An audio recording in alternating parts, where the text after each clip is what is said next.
a break for a few streams because we were out on vacation. But we're back and we're going to be doing Roses and Muskets Event. Just make sure.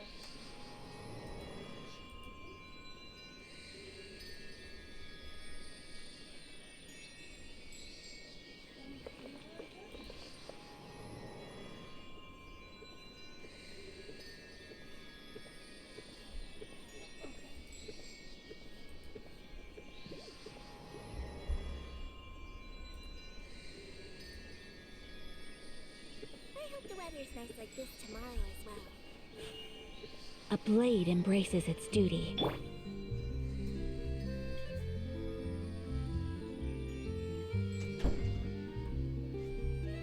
Alright, everything is set up, so let's get started. There it is. So yeah, I don't have Furina or Navia. So I just went with Ayaka and Yoimiya for the team. Seriously? But, Mr. Morris, I don't understand, sir. How can you only be telling me this now? Oh, Xavier. I'm afraid that there's nothing really I can do. I'm really facing a crisis. My hands are tied. But what about my film? Oh, he worked so hard on it. Well, I'm afraid you'll have to come up with something on your own. Take it from me. Sometimes you just have to let things go. Oh. Same goes for this film festival. What? Oh no, what happened to his film? Oh. Hey, isn't that Xavier? So he's back in Fontaine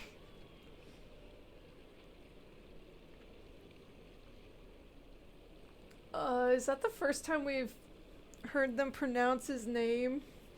Because I don't remember if it was in other things. Xavier! Because it looks like Xavier. But okay, Xavier. Oh, why, if it isn't the dear traveler and Paimon. I really didn't expect to bump into you here at this time. How you been? Well, I was doing just fine until I received some terrible news just now. The investor I was working with for my upcoming film has fallen upon some hard times and is no longer able to provide the promised amount of funds. Can't you just find a different investor?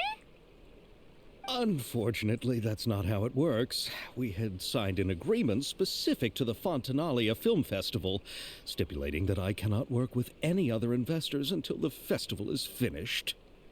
Well, that's, not cool. They locked him into a contract and then didn't give him enough money to do his film. The Fontanalia Film Festival? What's that? Oh, is this your first time participating in Fontaine's Fontanalia Film Festival? Then allow me to fill you in. The Fontanalia Festival was established to commemorate the legendary Loch Knights, who went on a quest to search for the Oceanids, and eventually welcomed the Hydro Arconageria. The holiday is deeply connected to the founding of Fontaine, as well as its unique laws and trials. It's one of the most important festivals for this nation. Ah, cool. So we are learning about a Fontaine holiday. But what's with that weird expression on your face? It's like you're trying really hard to remember something. We agree. I was just trying to recall the exact description from the books, in order to avoid any unnecessary arguments over semantics. I usually try to recite things straight from the source. Well, either way, Paimon thinks she gets it now. It's just like the Windbloom Festival in Mondstadt, and the Lantern Rite in Lille. That they are festivals that happen? Paimon, none of these are related. Yes, those are festivals of a similar variety. Who doesn't like a good festival?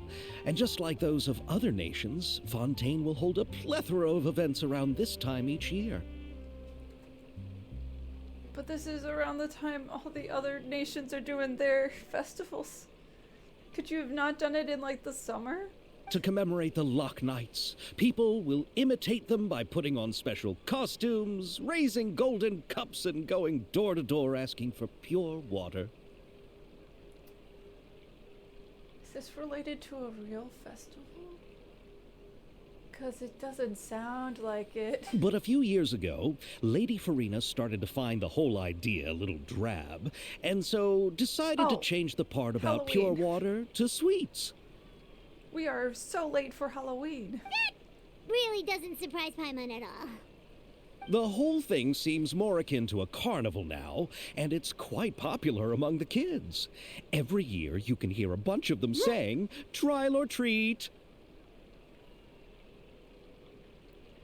Wouldn't it be trial or treat? But, sure. Oh, that sounds pretty fun. But how does that connect back to the film festival you mentioned?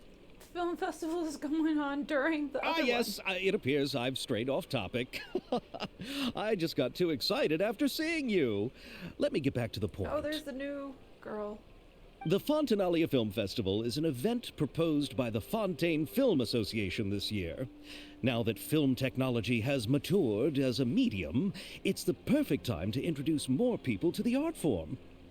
During this time, people may submit films to be evaluated, and the entry with the highest score will be given the Furina Award by the association. Is this the Oscar? Are they gonna get an Oscar? The what award? It's an Oscar, Paimon. The Furina Award. You know, after the Hydro Archon.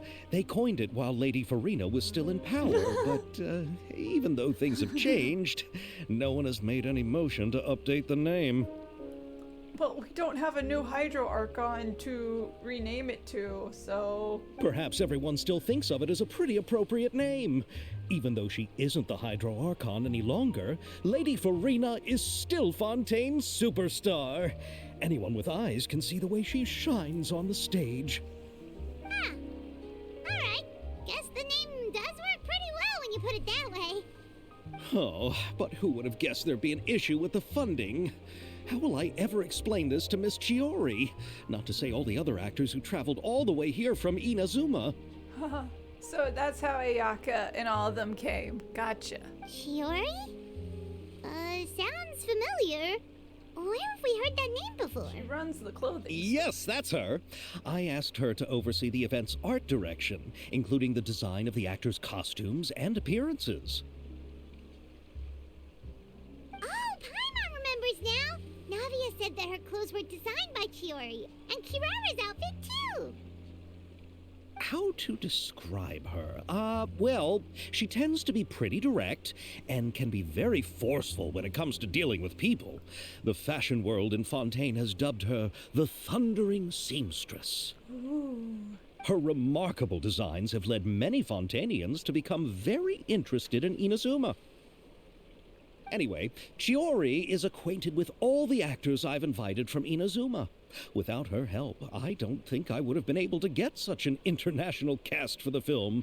She really is a kind soul. Who are the actors from Inazuma? Do we know them? We know everyone, Paimon. Why don't the two of you accompany me to the Aquabus station to welcome them? Yeah. Judging from the time, the Aquabus should be arriving shortly. Chiori will be waiting to meet me there as well. Let's go and welcome them.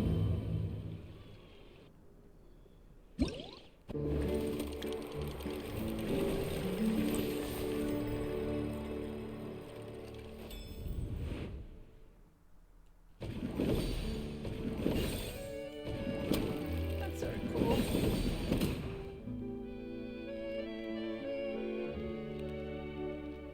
Sharpshooting. Trick shot thing.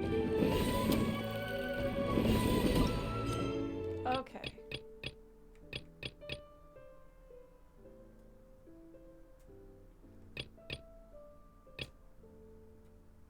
So I think I'm gonna just keep doing this and do the side stuff afterwards. So this is a day in the life of the traveler.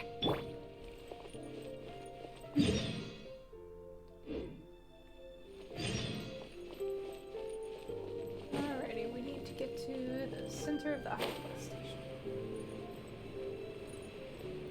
go to Clementine's line.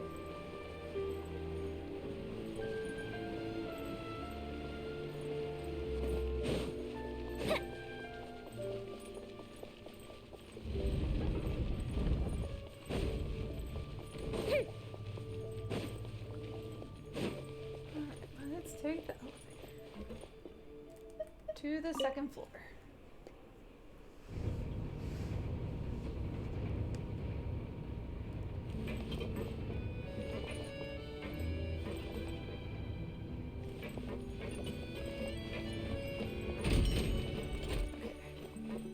We're here. Oh. So yeah, a new character we'll get eventually. Miss Chiori?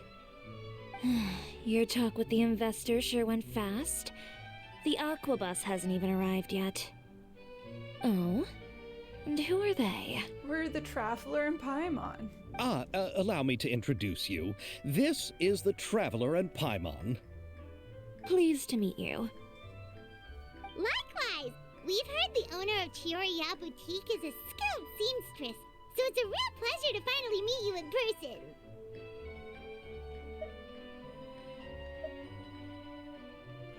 Yeah, I do like Why, Navia's thank you. outfit. I strove to create an outfit that matched her high social station as the demoiselle. So tell me, what happened? I can tell the conversation didn't go quite as expected. We have no money.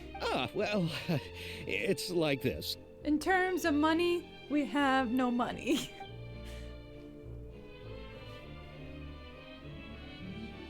Ugh. I know, Chiori, you don't have to say it. You did remind me that this investor was a little bit sketchy. Yes, there's no doubt about that. But how could I pass it up? He offered me twice as much as the others. And therein lies the problem. Yes, but just put yourself in my shoes. After obtaining such an excellent script, it's only natural that I would want to make the most of the film. The budgets that the others had proposed were nowhere near enough. It's difficult to find someone willing to front such a large amount of mora, so... You went with it even though it was a scam. Don't be sad, Xavier. We might be able to help scrounge up some more together for you. Oh, thank you, Paimon. That means a lot to me. But the cost of the film is staggering. I'm afraid that any mora we can scrounge together in a short amount of time won't even be able to cover the actors' fees. We need to move on. What's happened has already happened, and there's no changing it. But now's not the time to give up. What? You're saying that you have a plan? Apparently she does. No, that's not what I mean. Oh. I'm simply saying I wouldn't give up just yet. The actors I recommended aren't just after Mora after all.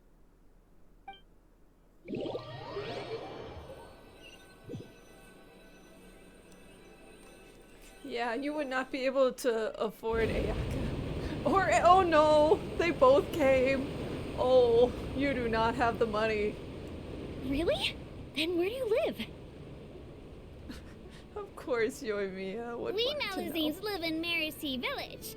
The only way to enter is from underwater. Oh, you must be pretty tired after work every day, right? I mean, you have to swim all that way just to go home. You're so thoughtful. But some Melusines choose to live in the Court of Fontaine because it's so much more convenient. And this is our stop. It is the end of the arrived. line. But I haven't even finished chatting with Abel yet. You can chat with I all the also Melusines. enjoyed Abel's introductions to Fontaine along the way. Everything you described was so clear and detailed that we can't help but want to hear more. Thank you so much. I'm usually working here on this Aquabus, so I hope I'll have the chance to see you again. There are still many more places I'd like to introduce to you.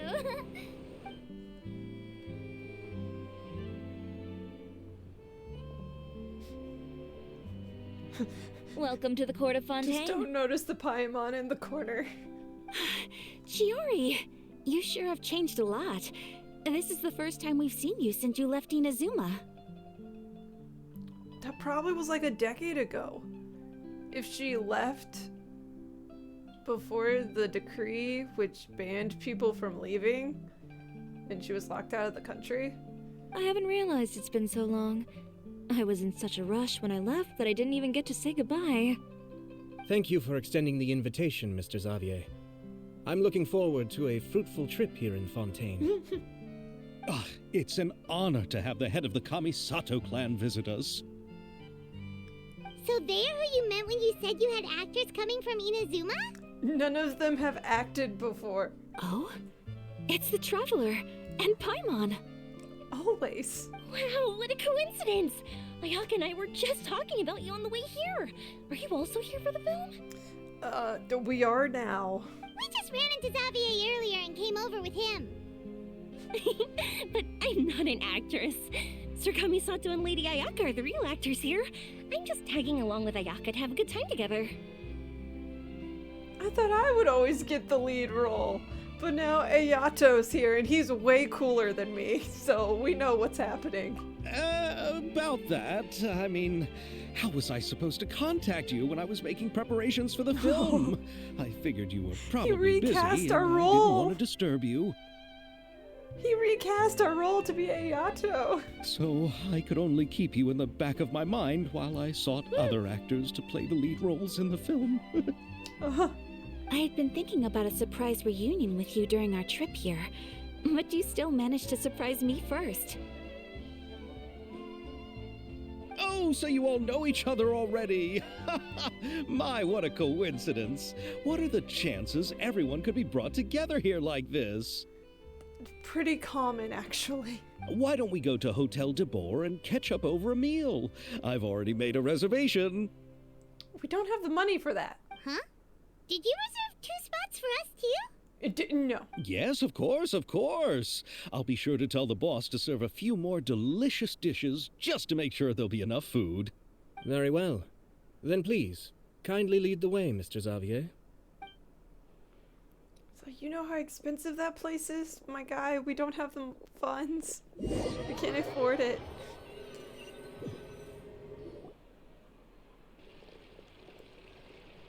Wow, the buildings in Fontaine are so tall. Just look at how big they are. Well, the wall is huge, too. And there's the fountain that Aval mentioned earlier. It really is a magnificent sight. And look at that huge spinning sphere. Where does it get its power? Wait a sec. Could it be one of those clockwork mecha we've heard so much about? Is it? I actually don't know. Okay,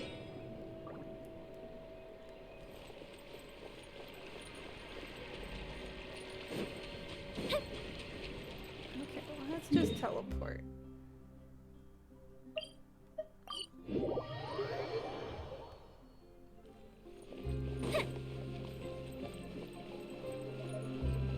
We're still wet from running around a fountain.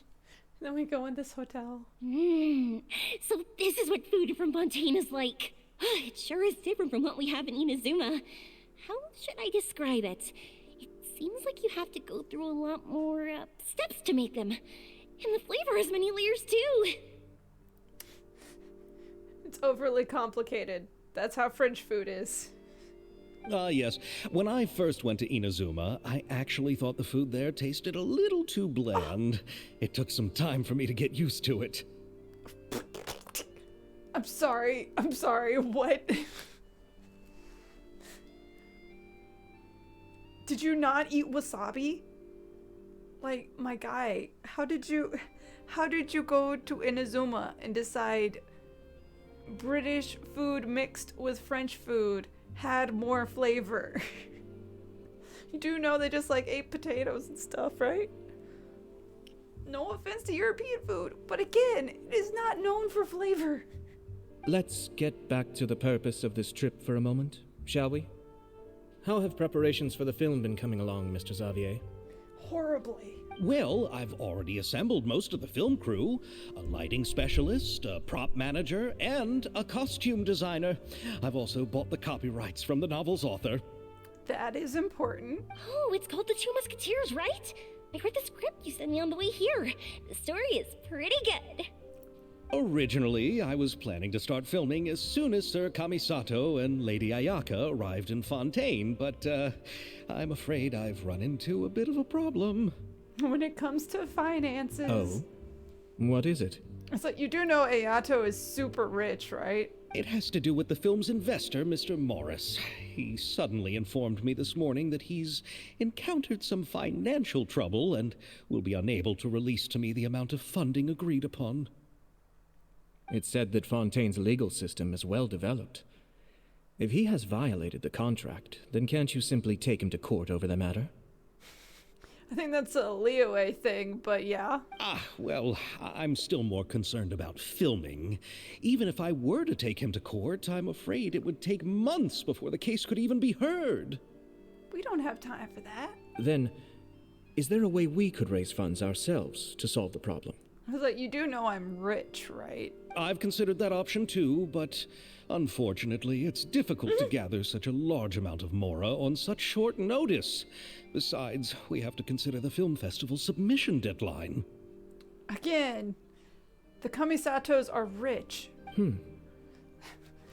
Yeah, they're rich. Mr. Xavier, if Ayaka and I were willing to perform for free, would that resolve the problem you are currently facing?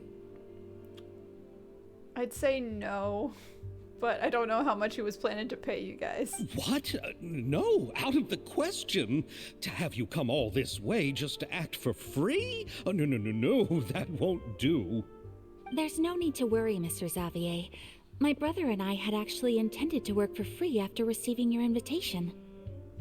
Inazuma has only recently reopened its borders, and needs to strengthen its relations and cultural ties with other nations.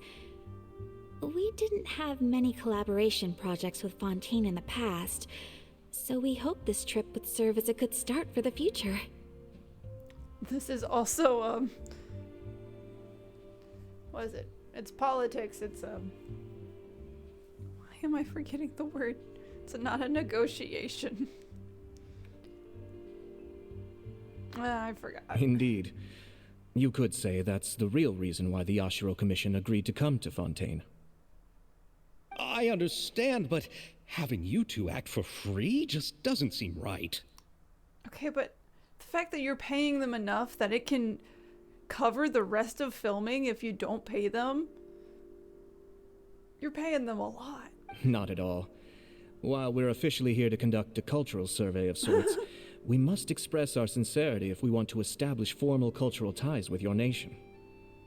A cultural survey. This film will serve as proof of friendly cooperation and cultural exchange between Inazuma and Fontaine. It's my hope that the film can be finished and released as smoothly as possible. If you still don't feel comfortable with this arrangement, I would also be more than happy to be introduced to some other renowned individuals in Fontaine's literary and artistic circles. All right. I'll do as you say. Thank you. He's like, Thank you so I'll act in your much. film or a different I'll make sure film. to cobble together enough mora now, even if it means selling my house, my camera, and every single family heirloom. Whoa. Come on now, no need to go that far. I'll also help you out as a brand sponsor.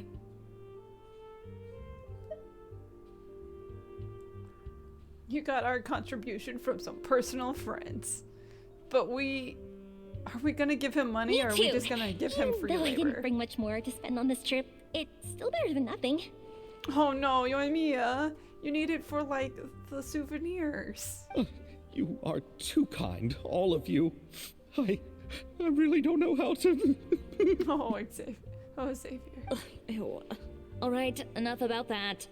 Now that we have Xavier's savings, my support, and 2 leads who are willing to act for free, I think we will be able to make this happen. So, instead of Mora, you'll help with filming and production. Oh, but how can we help with that?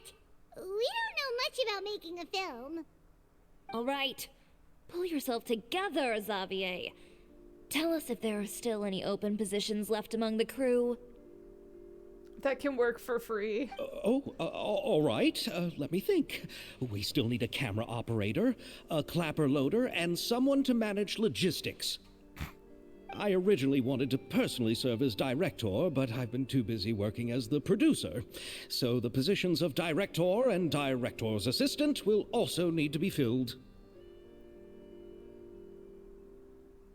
Wait, so you don't even have a director for the film? Paimon knows what the director and the logistics support person do, but what's a clapper loader? That's your job. It means you just clap the clappy thing before you film each section. The clapper loader is responsible for using the clapper board to record and organize the information of each shot when the camera operator begins shooting. The work requires both patience and careful attention to detail. I mean, I guess. A clapper board? Oh, you mean the thing they hold that goes clap whenever they start filming? That's why it's called a clapper board, Paimon, yes. Yes, that's right. Are you interested in that job? To be fair, she just floats there. For sure! Paimon's always wanted to try that. All right, then you'll be our clapper loader. I can find someone from the store to help with logistics. What do you think, Xavier? Oh, fine by me. As for our camera operator, I was thinking of letting the Traveler take the role. Yay, I'm gonna direct a film. Oh, he's great when it comes to using a camera. Paimon can't even count how many things we've taken photos of during our journey. A very small number, because I forget the camera exists. Yes, that's also what I was thinking. I noticed the Traveler had an eye for photography not. and composition when we worked together previously. I wish I did. I'm sure that's due to the traveler's journey across Teyvat and all the places they've seen. After so many adventures, using a camera must be second nature by now. What do you say, Traveler? Are you interested in the job? That's literally the name of my stream. I did it. Lights, camera, action. Let's It go. really means a lot to me. Come on, friend. Let me give you a big warm hug. Whoa, no hug. So all that's left for us to find is a director and an assistant. Oh, me. I want to be the director's assistant. All we need to do is help the director, right? I can handle that. I thought you were also supposed to be an actor. All right, then all we need is a director. Oh, all the well-known directors in Fontaine are probably also busy working on their own films these days. I'm not sure who will have time to help. Good thing we know one person. Oh, Furina helped out a theater troupe recently by serving as an artistic consultant. She could be a good director, right? Besides, it's not like she has anything else to do right now. So mean. But, like, being able to direct a theater performance in a musical is not the same thing as being able to direct a film. Furina? Yeah, we're on first name basis with her. Do you really think Lady Furina would be willing to help us with our humble project? So, you know, it's to help boost cultural and social relations with foreign relations. That was the word I can't believe I forgot foreign relations. But they're trying to strengthen foreign relations, and Furina might be willing to help with that. Isn't that the name of Fontaine's Hydro Archon? My brother has already informed me about what happened here in Fontaine. But she's not God anymore. Yep, that's her. She helped out a theater troupe not too long ago, and now she's taking up work as a director. But only in theater productions. Well, I saw that musical. Her performance was perfect, and the storyboards were also excellent. Don't let her former identity intimidate you. She's the best candidate we can think of right now. You'll never know until you give her a shot. Fine. You're right, Chiori. I'll do anything for the sake of my film. Anything! Even talk to God. Then I'll have to ask the Traveler and Paimon to show me the way to Lady Furina's residence. I just hope she'll agree to help. Do you need us to also come along? No, there's no need to trouble you with this. Besides, you've just arrived in Fontaine, and I'm sure there are many places you would like to visit. Just leave this task to me. It's part of my duties as the producer. Very well. Then we'll be waiting to hear the good news. I'll go with you. By the way, you might want to consider bringing a gift. And don't worry, we won't simply drop you off at Furina's place. We know Furina pretty well by now, so having some familiar faces there should help your chances. Besides, the whole thing was our idea in the first place. And we asked her last time. All right, then I'll start making preparations. As for the gift... A gift for someone who was once seen as the Hydro Archon. I wonder what she would like. I recall that Lady Furina once fancied a clockwork ring, so perhaps I should get another exquisite clockwork contraption for her. Maybe. Huh? Can't we just bring some desserts, like the Fontinalia mousse? But wouldn't that be a little too cheap? She does like desserts, though. Isn't the Fontinalia festival happening right now? I heard Abel tell us on the Aquabus that Furina introduced the tradition of going door to door and asking for sweets. Because she likes sweets that much. To do something like that, she must have a real sweet tooth. I agree with Yoimiya. If the gift is too fancy, it might actually make her feel more uncomfortable. Also, ad break. We'll be starting soon. Please stick around for the end of the ads. And yep, I'm still gonna go through the last few dialogue bits. Alright then, let's go buy some Fontinalia mousse.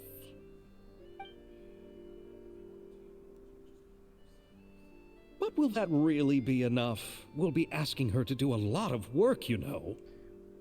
Are we gonna pay her? We are paying her, right? You're right.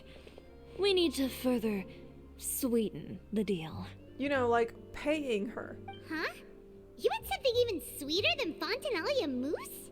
Yes, we'll need a gift that's sweeter than any dessert in the world. Well, what could that be? Your words of praise. We're gonna kiss up to her.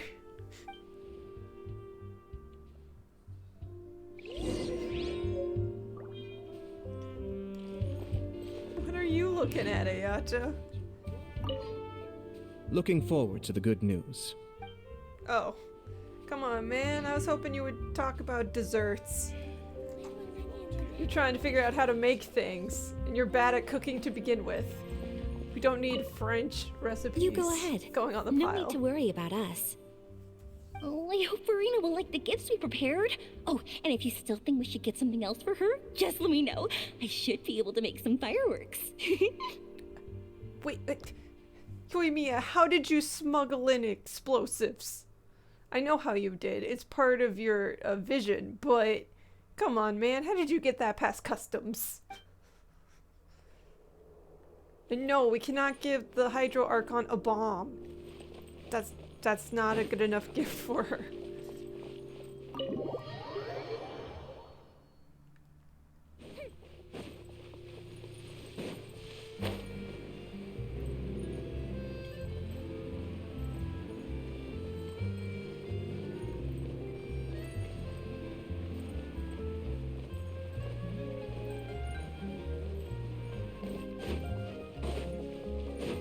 Welcome back from ad break. We're gonna go give Furina some dessert in hopes that we can get her to be director of our movie. We're here! This is where Furina lives. Okay, I'll go knock on the door.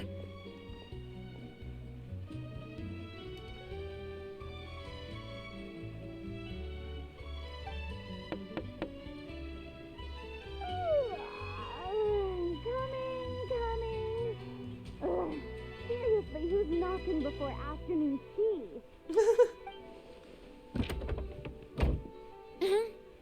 Who are you? Lady Furina, please allow me to introduce myself. I am Xavier, a film director. Hello. Oh, is that the traveler in Paimon I see behind you? And who's this? A very nice seamstress. I'm Chiori. Ah, the one from Chiori Boutique. Hello, hello. So, what are you all doing here? Do you need something? That's the only time we visit you. Did you just get up, Furina? It's already past noon, you know. Paimon, we were working on this, on actually being nice. Huh? Oh, Paimon means the weather is so nice in the afternoon and the sun is so warm. Just like how you make us feel. Sleeping in late is a really smart idea. Oh, Paimon. No. I was just up late last night reading some novels. What does sleeping in have to do with the weather? This is a small gift we've prepared for you, Lady Furina. We hope you like it. No need to be so formal. I'm just a regular person like everyone else now. Is this Fontinalia mousse? It's one of my favorites. Good. Glad we knew you liked sugar. That's great! So, actually, there's something we need your help with. Given your renowned passion and understanding of drama, I would like to ask that you serve as the director of our film crew. Oh, but didn't you just say that you're a director? Yeah, but he's the producer. Yes, but for this particular project, I'm mainly working as a producer.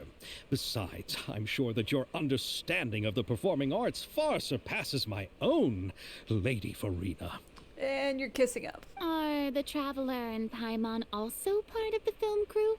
We are holding the camera. Yep, we sure are. Paimon's the clapper loader and he's the camera operator. I'm the cameraman. Camera operator? That can be a pretty technical job, and it directly affects the final quality of the film. Are you really up to it? I can show you some samples. No, I'm not questioning your abilities. It's just that I've never really seen you use a camera before. This is true. Maybe you can come up with a test for the Traveler and see for yourself. If he can satisfy you with his camera skills, then you'd have nothing to worry about and can join the team. What do you say? You know, because that's her only concern about joining, is whether or not I'm a good cameraman. I feel like she has other concerns. You sure are getting better at rolling with the situation, Paimon. Oh, I do wish to see how skilled the Traveler really is with a camera.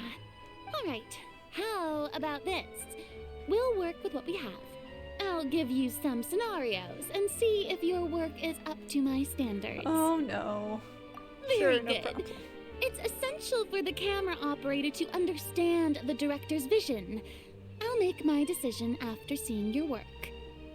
Are you ready? I have high standards, you know. Yeah, I'm Okay. ready. Grab the camera and I'll give you a scenario. Stella is the boss of the workshop. So I've been proud of her machine.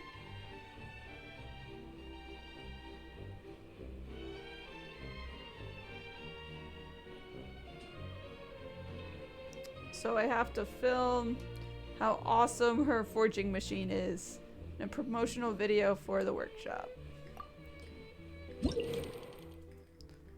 Oh.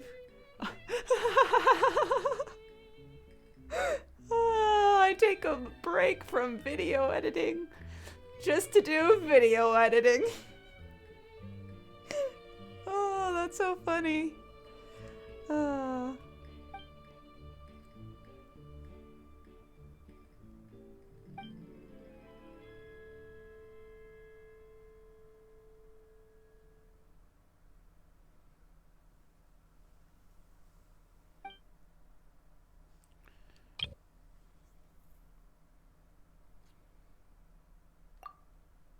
Okay.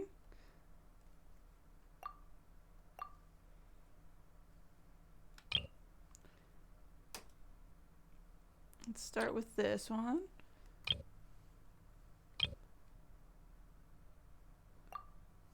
Okay. Pretty easy guess there.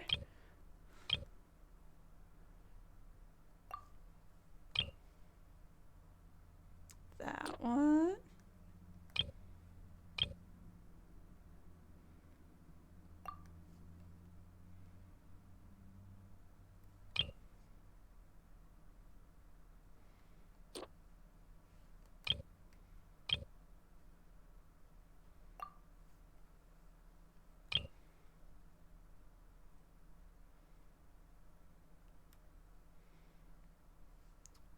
Yeah, that one probably.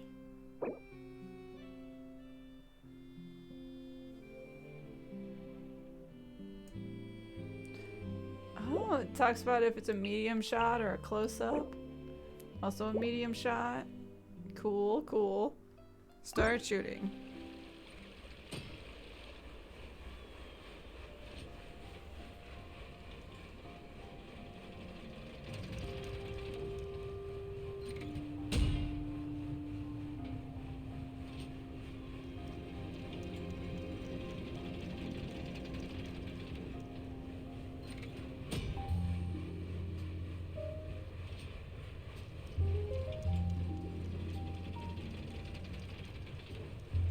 Not bad, not bad. That sure was an ad.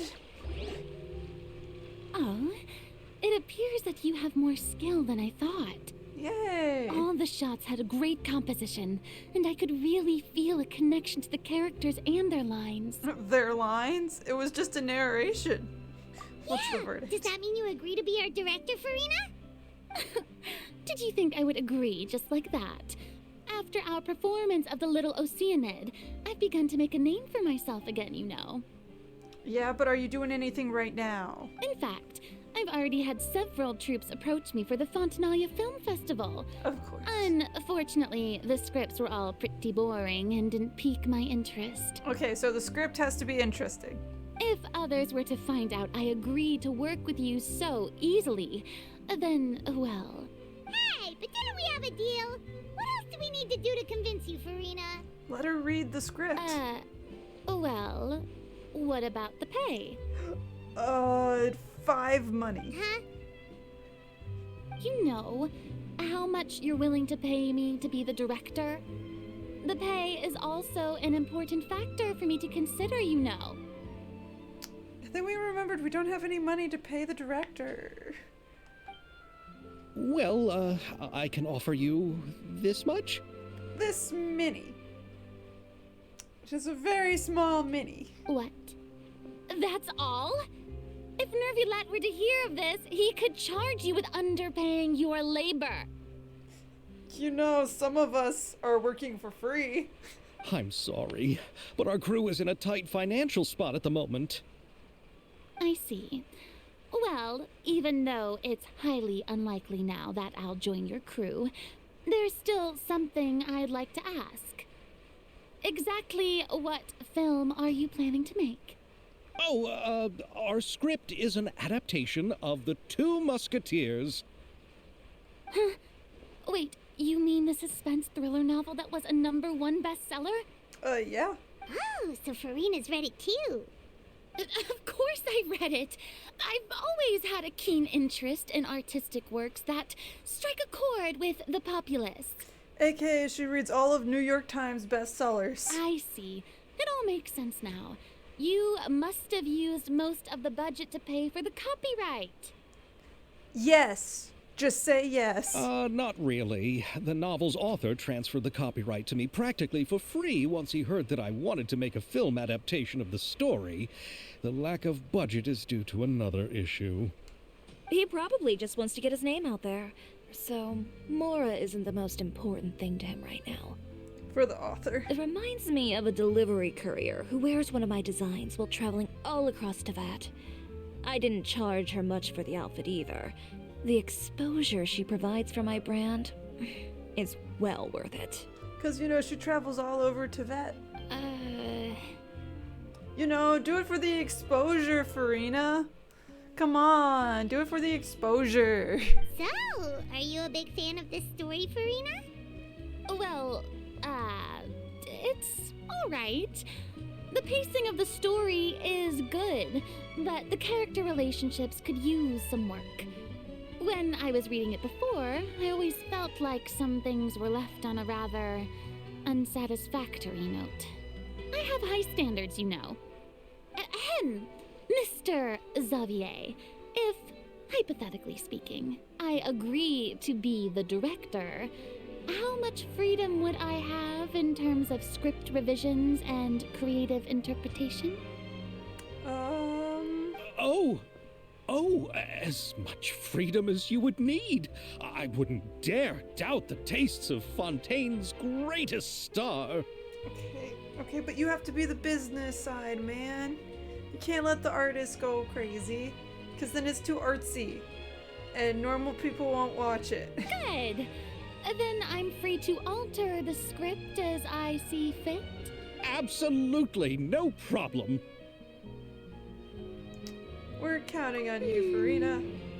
All right. It seems that your crew really can't go on without my care and direction. Yep, we're just so sad and useless without you. So, you agree? Yes, I agree. Although the pay is well below what someone of my caliber deserves. A great script calls for a great director. I mustn't let a perfectly good story be ruined due to lack of funds. If you have fine cheese and bread, you wouldn't just let it sit on the counter and get moldy just because you lack an oven, right? Thank you, Furina. Oh, Hydro Archon above! I'm I not am the dreaming, Hydro am I? Archon. Somebody pinch me. Hydro Archon above. I am the Hydro Archon. There's no more Hydro Archon, you know. And it's still a little early to celebrate. There's a lot that goes into shooting a film. Although the trickiest tasks of finalizing the script and casting the actors have already been taken care of, we'll still need to reserve filming locations. Not to say set up lighting and props. And by the way, since we'll be filming The Two Musketeers, we'll need to find an action choreographer. Ideally, a professional who has actual experience with muskets. You know, guns. Yes, I've thought about this as well.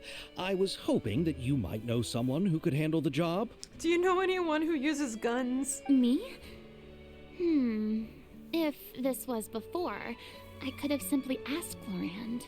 But it's already been some time since I last talked to her. And it would be awkward. Navia can also use firearms, but unfortunately, her style is quite different from that of the characters in the story. She uses giant cannons. Could we ask the Special Security and Surveillance Patrol? Oh, you mean the Special Patrol's Musketeers? They literally have musketeers in their name, so yeah? Yes, that's right. They work with muskets every day. I can't think of anyone more qualified than them. They would be under Nervilette's jurisdiction. Unfortunately, I don't have any connection with them at all. I don't know who they are. So, in the end, we still have to start by talking to Nervilette. Darn. No need to go to all that trouble. I know their Captain Chevreuse. Well, that saves us time. Oh, you do? Wait, Chiori, how do you know the captain of the Special Patrol's Musketeers? No particular reason. Running a business means dealing with some trouble from time to time, and she's helped me out on a few occasions. In return, I've helped her handle a few situations in which the Special Patrol couldn't get involved directly. So, we've gotten to know each other over time. Do you deal with stuff that happens under the table? Hold on. So you're saying there's been times when the Special Patrol needed a fashion designer to handle a situation? Your work is becoming more and more mysterious. You see, she's not just a fashion designer. It'd be best to keep it that way. Anyway, enough about that. What do you all think about asking the captain to be our musket action choreographer? I mean, she's on the poster. She sounds professional enough. She is a captain after all. I have no objections. But I imagine the Special Security and Surveillance Patrol must be busy with their duties. Do you think she'd really have time to help with shooting a film? And then there's the issue of pay. Well, it just so happens that she's also not the kind of person that's just after Mora. As for whether she has time, I'll have to go and ask her first. But also, she doesn't need free advertising. She doesn't need exposure. So what could she possibly get from not getting paid? Then I'll leave that to you. Macaroni's on sale today, so I've got to go. You can just tell me how things went when we discuss tomorrow's plan later. I gotta go get my instant craft mac and cheese, man. No problem. Having Furina join feels like a big boost to our team. Of course. Just wait until the day of our premiere. You'll witness the true power of my name in these lands. You'll be so glad I agreed to help. I can guarantee that even the standing tickets will be sold out. Let's go. We're gonna sell out the box office of the one country that has a box office. I'll be sure to ask some people I know to see if they'd be willing to act as extras. Seems like you're finally getting more comfortable with your own reputation now. I didn't ask for the Clapper Loaders commentary, Paimon. Oh! I can't wait to see the Then let's get film's going. premiere. I happen to know where Chevreuse is today. By the way, I'm curious. If my pay is so low, then what about our 2 lead actors? Didn't they travel here all the way from Inazuma? They're actually helping fund the movie now. Actually, they told us that they see the trip as part of a cultural exchange, so they didn't ask for any pay. What? So is every person in Teyvat who doesn't want money gathered here to shoot this film? Don't tell me Chiori isn't being paid either. Is no one getting paid to do this movie? Yeah. I already knew Xavier from before, and he's also agreed to give my brand some good exposure. I mean... It seems the gods have really smiled upon you, Xavier. And that certainly doesn't include me, mind you. 'Cause I don't care.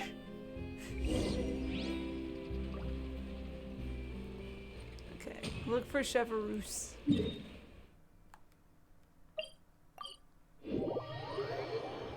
She's standing where she was standing before. She has not moved. That's sort of hilarious. All right, this is the place. But where's the captain? There's hardly anyone around here. The person with purple hair, Paimon. She's over there. The one with an eye patch reading in front of the newsstand. Oh, her! Paimon could tell there was something different about her. She seems kinda intimidating. I mean... Please wait here for a moment. I'll go fetch her. She's working now, so you might not want to get in her way. Working? But isn't she just standing there and reading a novel? Just trust me.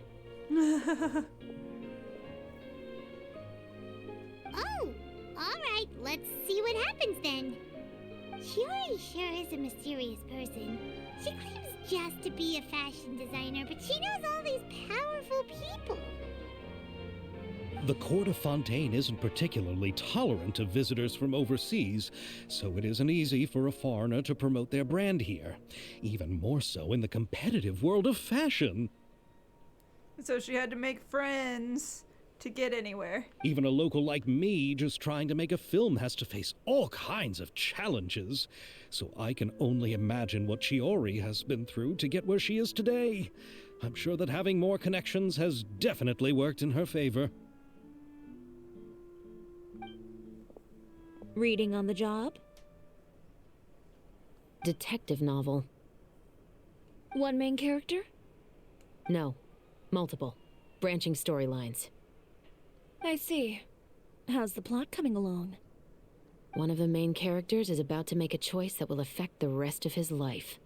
I'd wager he's going to make the wrong choice. Oh no. Any way to speed things up? There's something I need your help with. You know that doesn't depend on me. It all comes down to what the character chooses. Which is exactly why I'm here to help.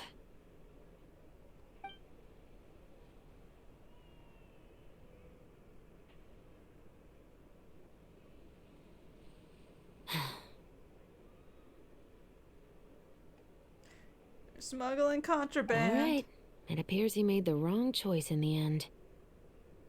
Halt! You're both under arrest for smuggling drugs. Huh? What's going on? Hand over whatever you're holding. Oh, it's just a book. I didn't buy anything else. Then I'm sure you wouldn't mind letting me have a look. Excuse me, officer. I don't mind you standing around here, not purchasing anything, but I'd prefer if you didn't disturb my customers. It's bad for business, you know. Don't give me that act. You won't be able to get off so easily either. Oh. I am Chevreuse, captain of Fontaine's Special Security and Surveillance Patrol. I will say this one last time. Hand over whatever you're holding at once. And before you do anything unwise, let me remind you that I'll have you on the ground before you can even think about making a run for it. Oh. All right. I'll give it to you. What is it? But please let me say something first. If there's any contraband in that book, then the shopkeeper here is the one who slipped it in. I don't have anything to do with this. Why, you trying to leave me on the hook, huh? You were the one who said you wanted it. What even Save is it for the interrogation room. Take them away, Letelier.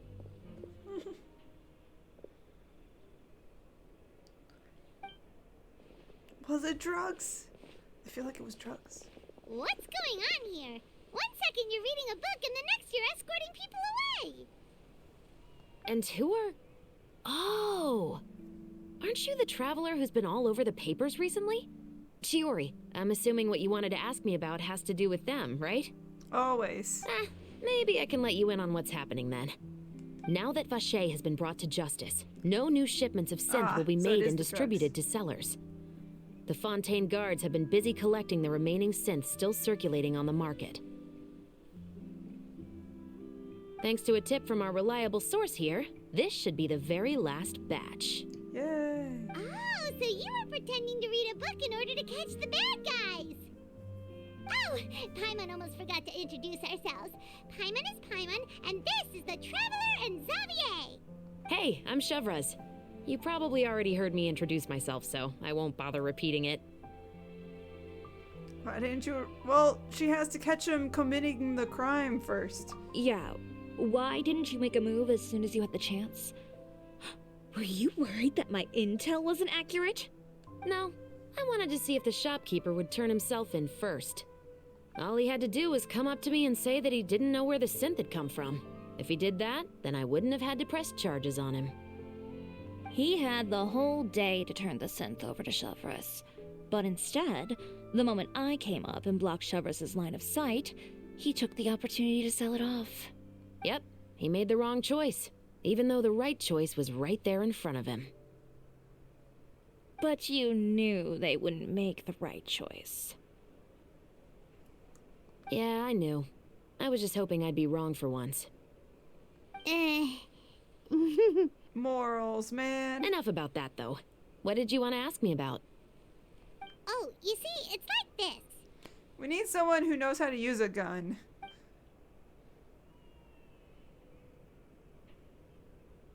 The Two Musketeers. You certainly have a good eye for a story. So what do you need me to do? Just be the action choreographer for the actors? Yeah, make sure no one gets shot. Yes, that's right. I want to make sure we get all the details right. I want the actor's posture and understanding of firearms to be as realistic as possible. However, I'm afraid this work will require a bit of your time, since you'll have to be present whenever we're filming. Also, as for the pay... It won't be much. No need to say any more. I'll join. Woo! Huh? Just like that. Really? You're willing to help us with our humble film project? Sure, it's no big deal. As I said, we've wrapped up our investigation here, so I don't have any other tasks on my plate for the moment. Besides, I personally really like this novel. I even have the collector's edition at home. Stories where justice prevails over evil never get old for me. Then we've got a deal? Yes, I'll see you on set tomorrow. Great. Then we can start filming the film. I can hardly believe it. I should tell Lady Furina immediately. Oh, and I must tell the prop manager and lighting technician to get everything ready. We start filming tomorrow. Woo! Calm down, Xavier. The film is going to take more than just a day to finish. That is Still, I should also head back now and start preparing the actors' costumes and makeup. Alright, guess that's it for today then. Traveler, Paimon, please stay for a moment. I have something to tell you. true. Oh no. Then I'll take Xavier back. Poor thing. He's so excited that he can't even walk straight anymore. I don't want to spend our first day fishing our producer out of the fountain. See you Yep, tomorrow. See you tomorrow. Alright, talk to Chevreuse.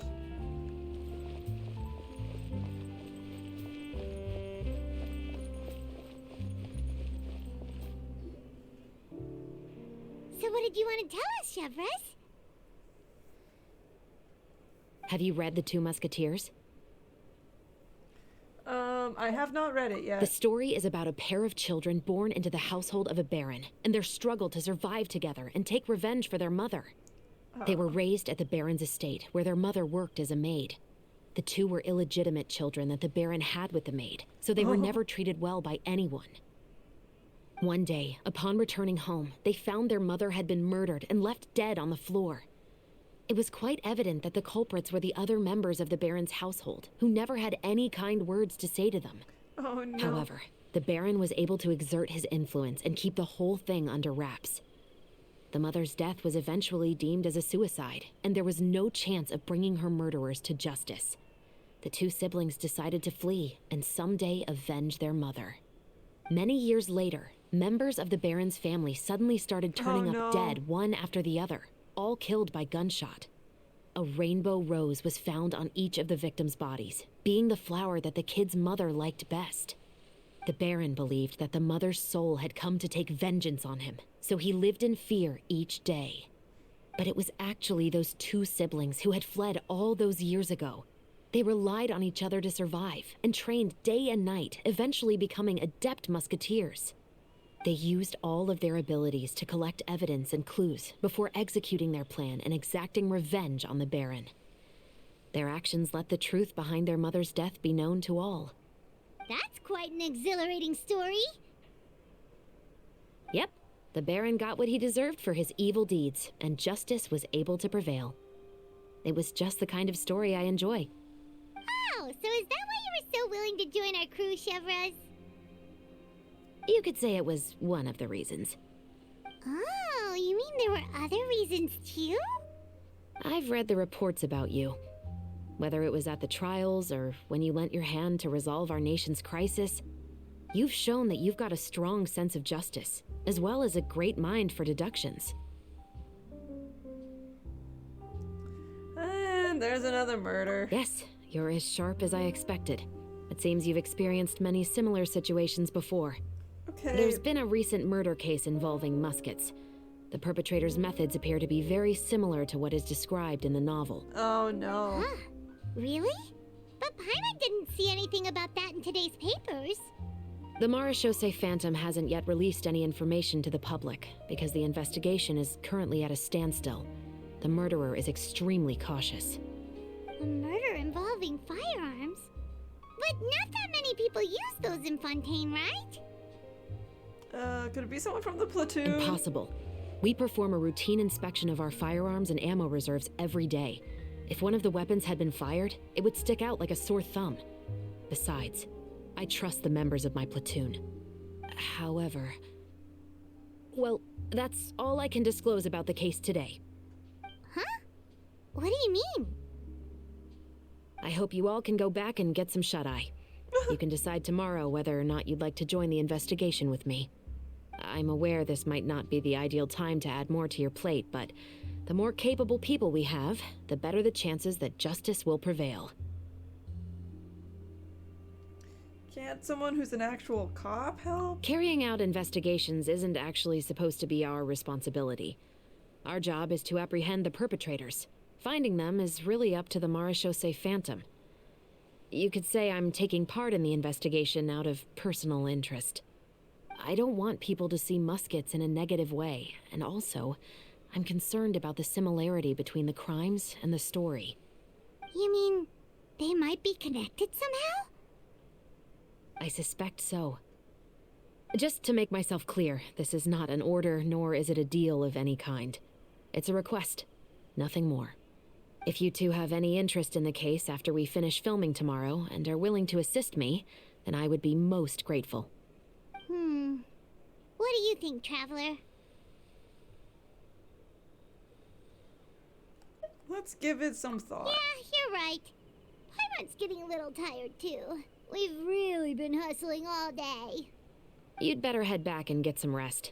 It's good to keep a calm mind, especially when you're about to make an important decision. Otherwise, when the moment comes, you might end up like that shopkeeper and not even realize that the right choice is right there in front of you.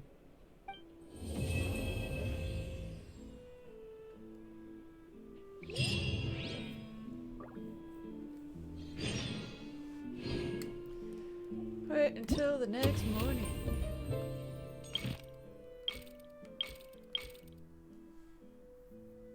Oh my.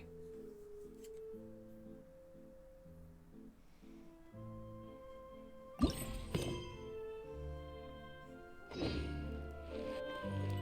let's time travel to the next one.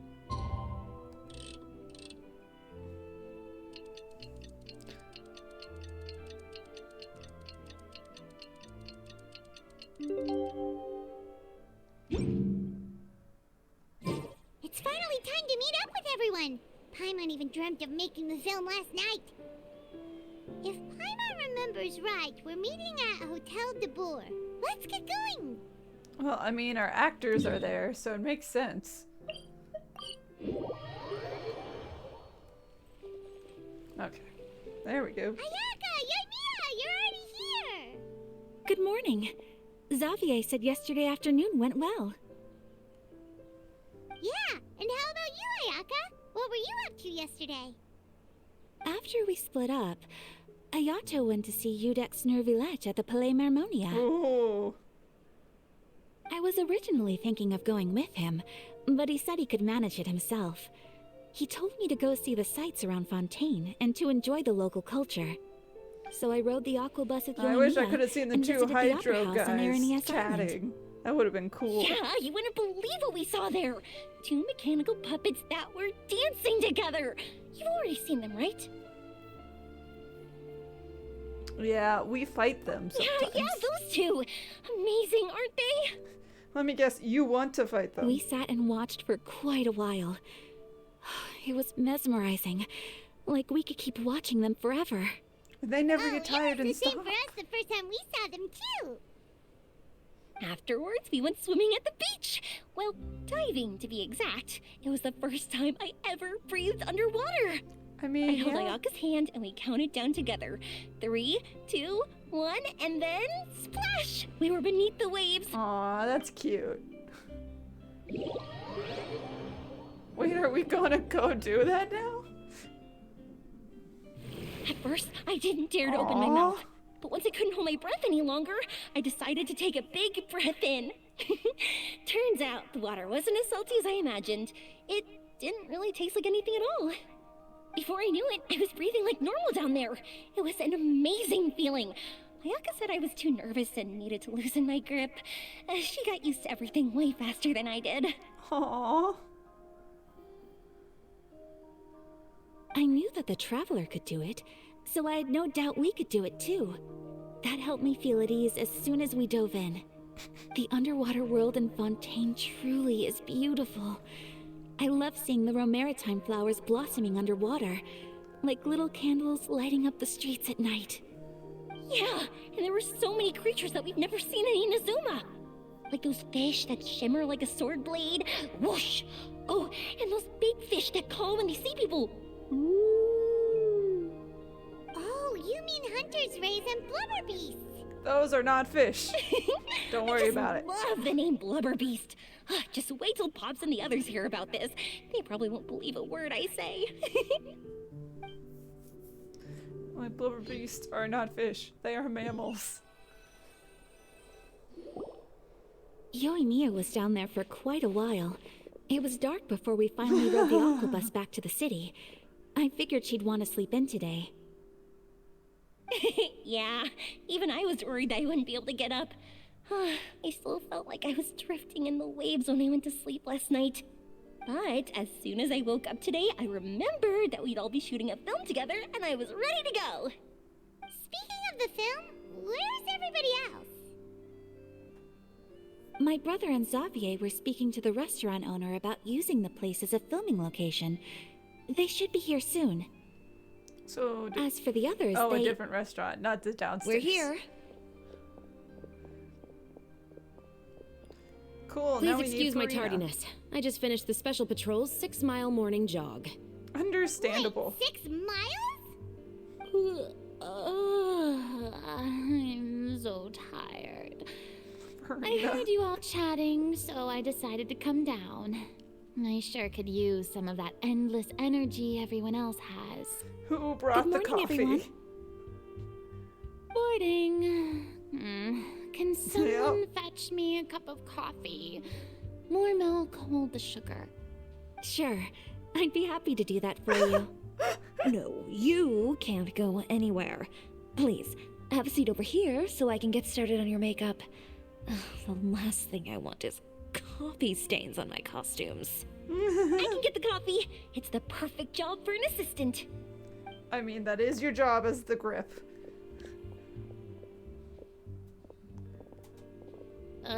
So much energy. Seriously, what's her secret? Oh, Yoimiya's always like that. But you sure look exhausted, Furina. It's because you're not used to waking up so early, huh? Of course not. I spent the whole night reading the novel from cover to cover, marking sections that either need to be omitted or adapted.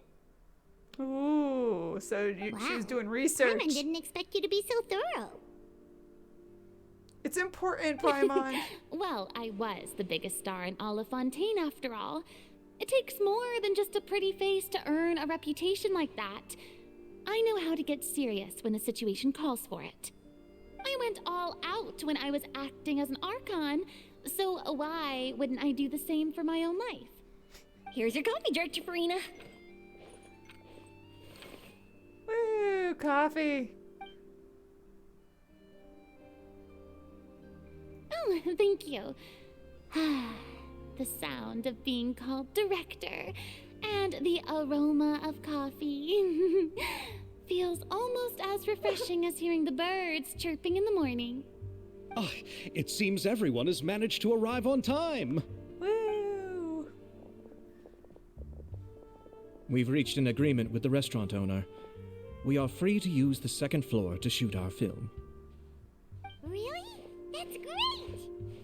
I mean, we're He already is up really here. looking forward to our film and hopes that providing his restaurant as a filming location will attract more customers. I mean, that is how that Mr. works. Xavier, I'll leave the rest to you. Okay, thanks. First, I'd like to introduce our new members.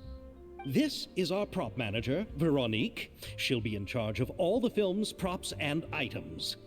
And this is Bonneau, our lighting technician. He'll be in charge of lighting and illumination to set up each scene's atmosphere. Wow. Sure feels like we have some real professionals joining the crew now. First of all, please allow me to first express my sincerest gratitude to everyone in the crew.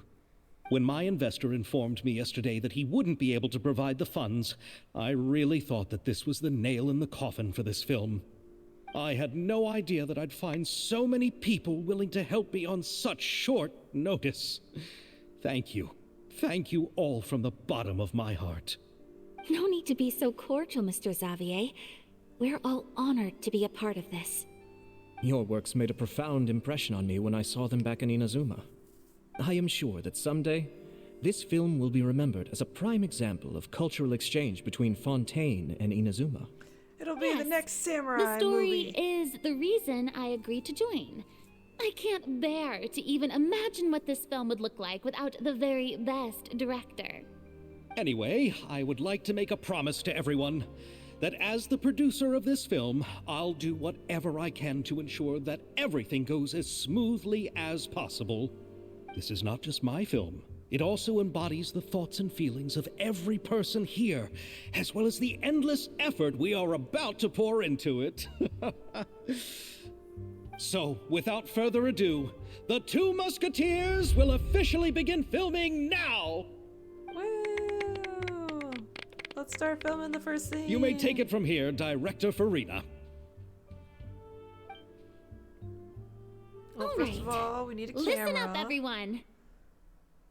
And a boomstick. The first scene takes place when the two young musketeers are living at the Baron's home, still unaware of all that is about to happen to them. we'll need props and lighting to set the scene.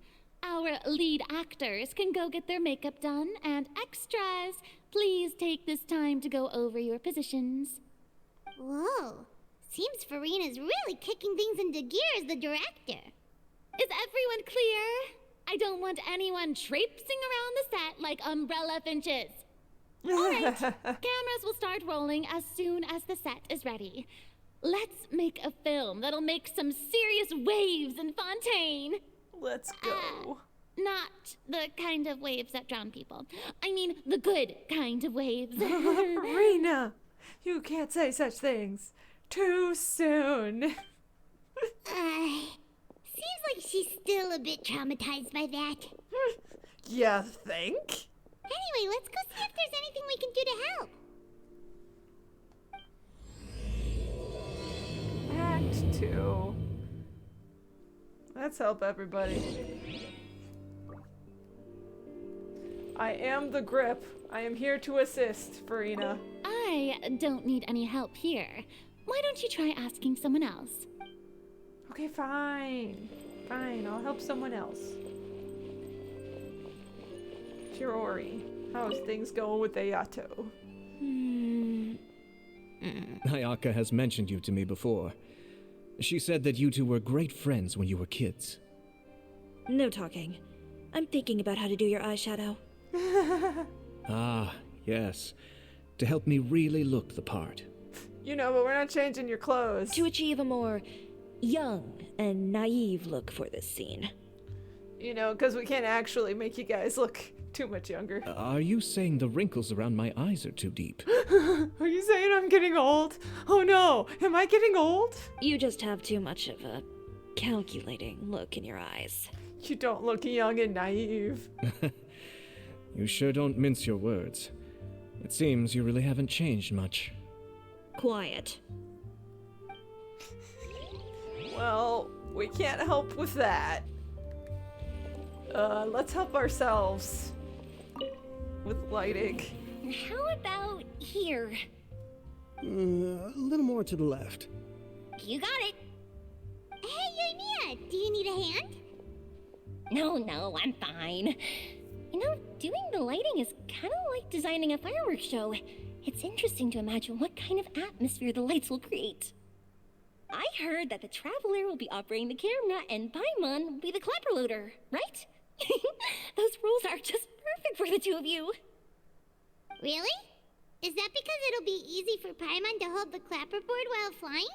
Yep, that's why I assumed it would be a good job for you. Well, sure, there's that, but that's not exactly what I meant. It's a simple job. I just think that after all your journeys together, you two must have developed a super close bond and just naturally know how to work with each other. If I'm not mistaken, the director will want the cameras rolling as soon as the clapperboard goes clack. Actually, we start rolling before that, and it's in shot. Oh, that I is the see. point. It's amazing to see the magic behind filmmaking. We have to cut out the clacker. Yoimiya, we need lights over there, too. Oh, on it! I've got to get back to work. Chat with you later. Oh, it's exciting to see so many people working together to bring the film to life. Seems like Yoimiya's really getting into it. But she was right. We do have a super close bond, don't we? Of course we do, Paimon. Paimon's really happy to hear that. You're my emergency food. And my closest travel companion. Prepare to start filming. Are we finally ready? So, this is a real musket? That's a handgun, but yes, it's like a pistol. No, it's just a prop weapon. But it's also a pistol. Not bad. Have you seen a real musket before? Only in books and newspapers. I made this one based on the relative shape and proportions I saw in reference images. Yeah, that's how props people are. They are very good at their job. When we're filming, some special gunpowder will be applied around the muzzle, which will help create the flash and smoke effects of a real gun being fired. Woo! which means it'll be up to the actors to portray the recoil. Ah! Oh! Oh! I'm dead. That's right. The sound effects for gunshots will also be added in post-production. We'll edit it in post. Thank you, Veronique. I think I know where to start now. However, the musket's gears and firing pin could still use some work. Adding some wear on the metallic components will make them appear more realistic. Adam Savage would be so proud. You gotta add the weathering. The prop doesn't look realistic unless you add the weathering. Also, be sure to rub the muskets with some oil each time before we start shooting. That'll give the impression that the firearms have been well maintained. Good point. You seem to know a lot, Miss Chevreuse. I assume you use these types of firearms on a regular basis? It is part of her job. Yes, I perform routine maintenance on my weapons every day. Just like we as people need to eat and sleep, muskets need to be cleaned and maintained.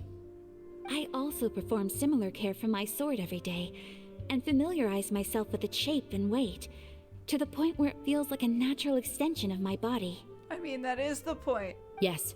This way, our weapons will never betray us in the heat of battle. Yes, well said.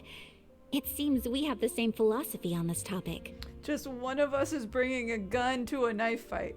Oh, sounds like they found a common interest to talk about. Weapons! Though these props differ from the muskets I use, I can still give you some pointers. Good. I look forward to your instruction. First and foremost, never point the weapon at anyone, regardless of whether it's a real or prop weapon or whether you're holding it or it's on the table. This holds for any time when you're not actively engaging an enemy. Yeah. The basic rules of filming with a gun and dealing with a gun even when not filming. Okay, understood. When aiming the musket, extend your arm so that it's level with your shoulder and use your eye to look down the weapon's sights. Like this? That is angled a little bit. Not bad. Now, try saying your lines. This is the end of the road for you. Ooh. Good. Now turn your body a little. That way, you'll give your enemy less of a target to work with. And relax your shoulders. Here, allow me to demonstrate. This is the end of the road for you.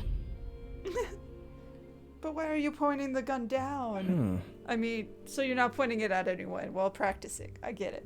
But Excuse me, Miss Chiori. I also want to play with the toy guns. Director Furina, there's something I wish to discuss with you. Oh. Oh? What is it? Like this? Yes, much better. What do you think? I do see your point. But are you sure you wish to do this? What are we doing? I believe it would be most fitting. Well, if you insist. All right, I understand. Okay, but what are we doing? Miss Ayaka, Miss Chevreuse, could the two of you please come over here? Huh? What's going on? Are we gonna start filming now?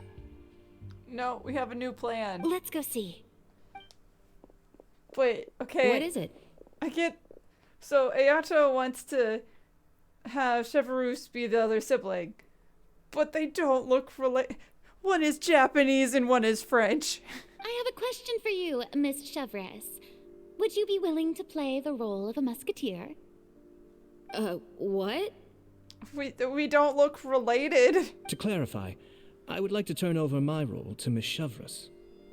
But brother... I'm too old for this. Don't worry, Ayaka. I actually view this as a good thing. I was becoming troubled trying to set aside some time to speak to the staff at the Palais Mermonia. I would like to have some conversations about the cultural exchange between our two countries, and I've heard that the bureaucratic process here can get rather complicated. The red tape. Oh, the red tape. Now I will be able to focus on my work. Besides, you also know that I'm not really one for public performances. I'm a little shy.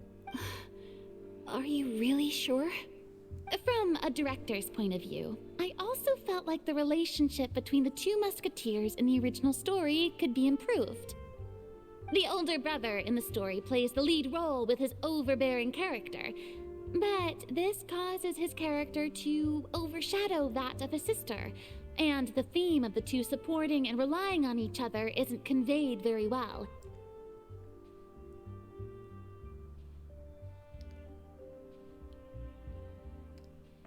Who was it in Clyde? Oh, I'm forgetting the thief duo. But Bonnie and Clyde. if we were to change the siblings to two sisters of a similar age, then that aspect of the story might come through more clearly. Also, I've seen you instructing Ayaka. That cold and dignified personality is exactly what we need for the older musketeer. Of course, even with all these insights, the decision should still be made by Miss Chevreuse. I mean, she'll be good. But it's up to her. She didn't sign up to be in a movie. Chevreuse mentioned that she really likes the story, right? Paimon bets that she'll take the role. We don't know if she's a fan of acting. All right, I'll take the role. I'll do it. Good. It's decided then. I'll get started on making edits to the script. You literally only need to change them all to she. And she said to her sister. We'll also need to make some immediate adjustments to the lighting, props, and costumes. You know, to give Chevreuse a costume. I have a feeling that our adaptation will be even better than the original story. You're doing a great favor for me, Miss Chevreuse. You have my gratitude. Don't mention it. I like this character, so if anything, I should be the one thanking you. Well, since my brother is the one who brought up the idea, I suppose there's no need to worry. Let's go, Miss Chevreuse. I look forward to working with you. Let's go be evil sisters together. Well, not evil, but revenge-seeking sisters. Please, just call me Chevreuse.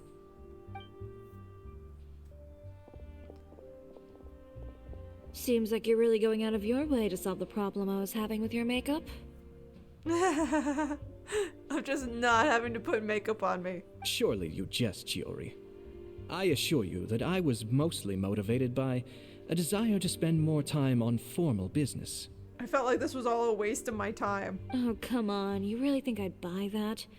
According to what I've heard from Ayaka, her brother is someone who can juggle 10 different matters at the same time. I'm sure you have other reasons for backing out. Perhaps. Ayaka always said she wanted to go out and see more of the world, just like the Traveler. But I feel that she needs not only to see other nations, but also to make some different kinds of friends. I think it would be harder for her to make new connections with me constantly by her side. I would like to give her some space. Aww. All right, go on. Spoil her some more. Ayato, it's too bad you're stepping down from the role. Paimon really wanted to see you act as a musketeer. This is the punishment you deserve. No need to poke fun at me. I'd wager that you also felt that I wasn't the best candidate for the role. You're a little too old.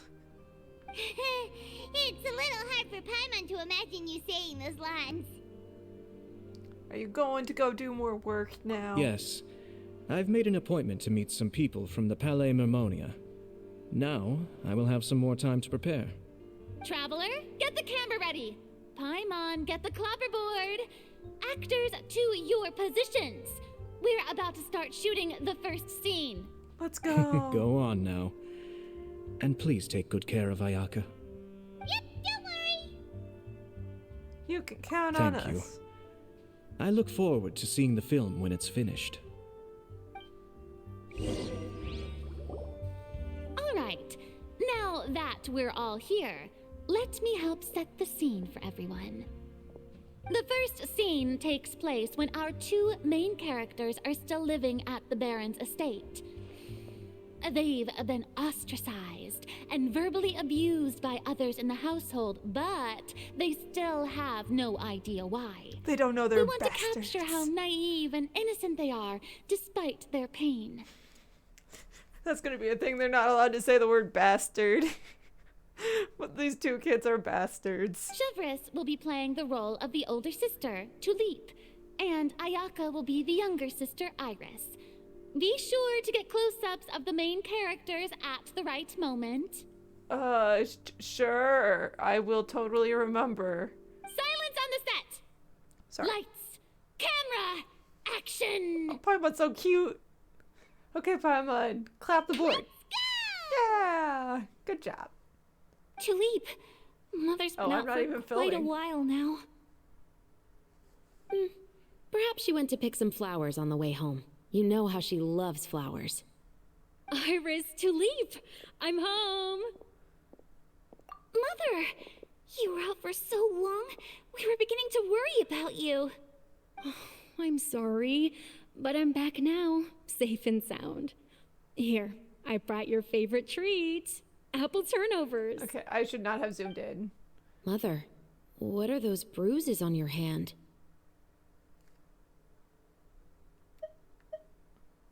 Huh? What bruises? Oh, I must have bumped into something while I was working yesterday. But I didn't notice them this morning. Then perhaps they're from when I accidentally tripped when I was out just now. By the way, did you have fun playing at home? Oh no. What's the matter, Iris? Focus on Iris. We've realized that no one really wants to play with us. I wonder why. They even took Iris's doll and spat at us. Oh no. And they even called us names. They said we were... Bastards. Did they call you a bastard? Shh. It's alright. Don't worry. We're not allowed to say it. Girls, but we know listen what to you were me. called.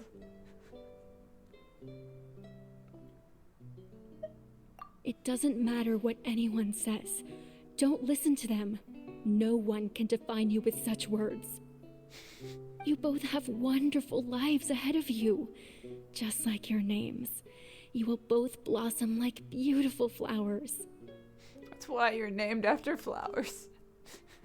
Maybe your time to blossom hasn't quite come yet, but one day, you two will bloom more beautifully than anything else. Don't let the soil you're in now ruin your future beauty. Understand? My dear daughters. And cut!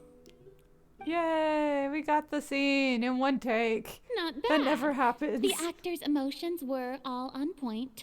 Let's keep that take.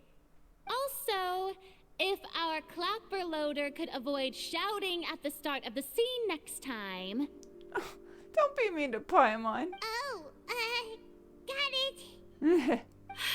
Great. I was a little worried that my nerves would get the better of me. What about you, Chevreuse? I felt fine. The lines weren't too difficult at all. Seems like Furina must have adapted the role nicely. You two were great. I couldn't tell it was your first time acting in a film. You should have more confidence. Thank you for your encouragement. Positions, everyone! We'll move on to the next scene after we try a few more camera angles. We need to get, you know, the other angles for the shot.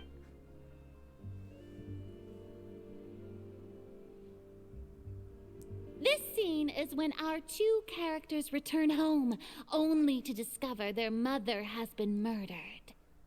Ready? Lights! Camera! Action! Mother, we're back. They're just gonna find a body. Mother? Mommy? What's wrong, Tulip? Iris, don't come over here. Iris, stay away! Yeah. Huh? Why? What's... Mother! Yeah. With the teacup. Mother! She's... been poisoned. There's poison in this cup. I could have have sworn I've seen this kind of cup before. Those aristocrats. They didn't even try to cover up their actions.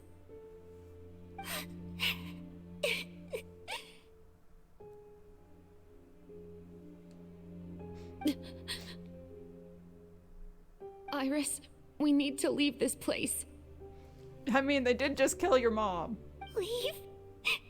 But now that Mother is gone, where can we even go? Anywhere. All I know is that we can't stay in this house. But are we just going to let them get away with this? We'll have our revenge, I promise you. Just not right now.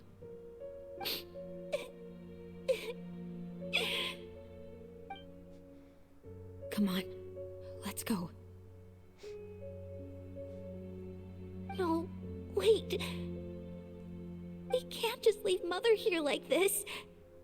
At least let me leave this rose with her. That's why we went out in the first place. To buy her this flower. Oh, we went out to buy the milk. All right. Goodbye, Mother. We'll avenge you. Someday. And cut! Beautiful! Great performance! Oh my, you're so amazing, Ayaka! And were those real tears I saw? How did you do it? I just cried. I was surprised too. Thank you for the kind compliments. Actually, as soon as Director Furina said action, I told myself not to think about anything. I just felt the weight of the moment and became the character. Method acting. It's quite similar to practicing the art of the sword. You clear your mind and focus only on what's happening in front of you. Usually that's not fake crying, though. Ayaka's performance was amazing. Have I discovered an acting prodigy? Furina is like, did I just find the next best actor? Pipe down, everyone! We need to move on to the next scene! Let's keep going!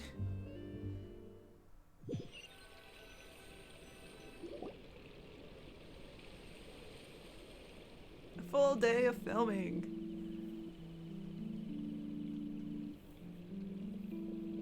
Huh?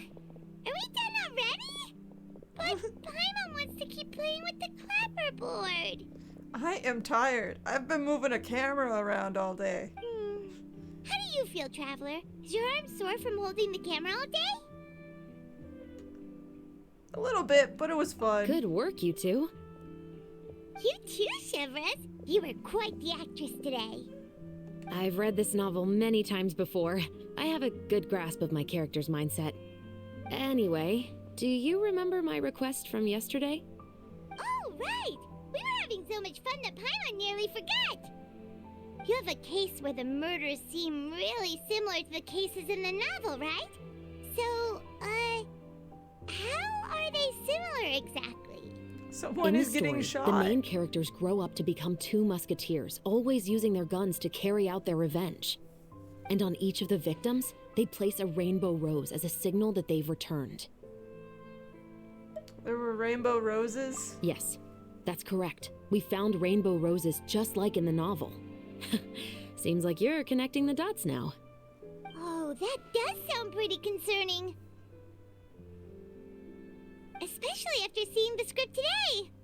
Oh, now Paimon can't stop wondering what kind of ulterior motive the murderer might have. What do you think, Traveler? You're smart. Paimon wants to hear your thoughts. If we're only there to assist, then I think we can help. Good. On behalf of Fontaine's Special Security and Surveillance Patrol, thank you for your dedication to justice. There's no time to lose. We should start investigating right away. Follow me. Huh? Right now? Well, we just got done filming all day. Paimon's so tired. The most valuable intel always comes after nightfall. They are like small, remote islands in the middle of the sea. If you don't stay vigilant, you will pass right by them in the fog. Okay, fair. But you don't know how long shooting days are for movies.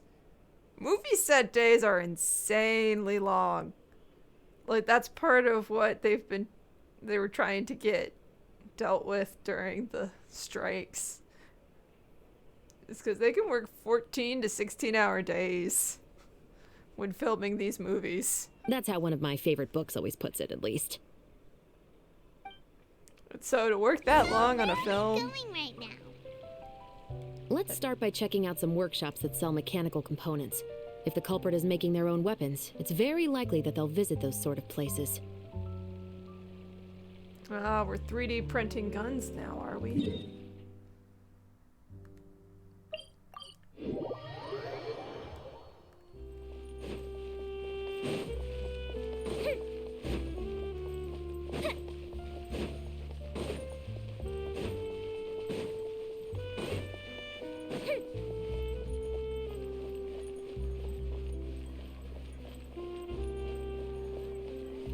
Sir, we'd like to ask you some questions.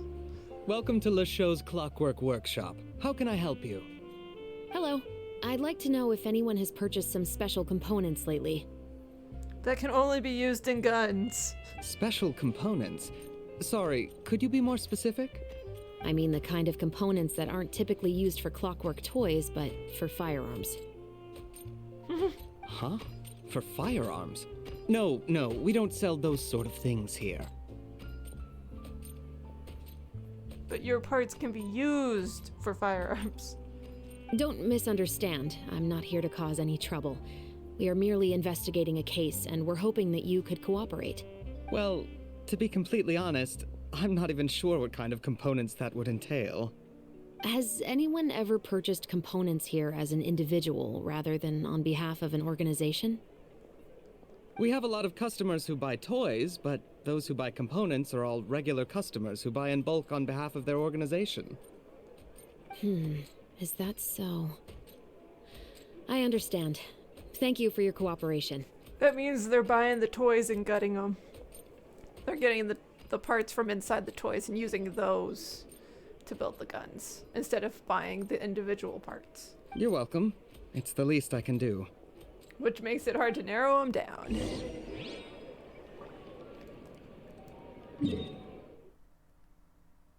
And if it's a homemade gun, it doesn't have like a manufacturer ID, and they can't really track it, or its bullets. That's unfortunate. Because they try to track those things nowadays.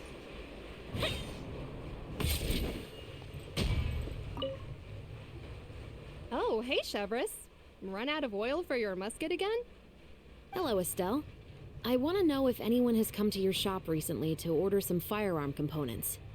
Oh, is this another case? Let me think. I don't think so. Some people have requested that I make some prop guns for the Fontinalia Film Festival, but I refused all of those requests. Really? Oh? Why's that? Because there's no profit! I only make things here that can do some real heavy lifting. I don't have the energy to make some new molds just for the festival. Oh, that makes sense. Then has anybody come specifically looking for mechanical components? Well, I usually sell off my scrap to the Fleuve Cendre. I don't typically give them to one specific person. I understand. Thanks for your cooperation. Don't mention it. Always happy to have the Musketeers' patronage. Seems like we haven't found any leads to go off yet. Yeah, unfortunately. Alright, let's head to Fleuve Cendre next. Huh? Are you sure? People might not be so thrilled to see the captain of the special patrol there. You think so, huh? Then I guess you don't know. Know what? Huh? Know what? That I grew up in Fleuve Cendre. Oh. You grew up in the sticks? The criminal underbelly? Pretty sure that's where Risley grew up too. So, you know. All the cops end up coming from.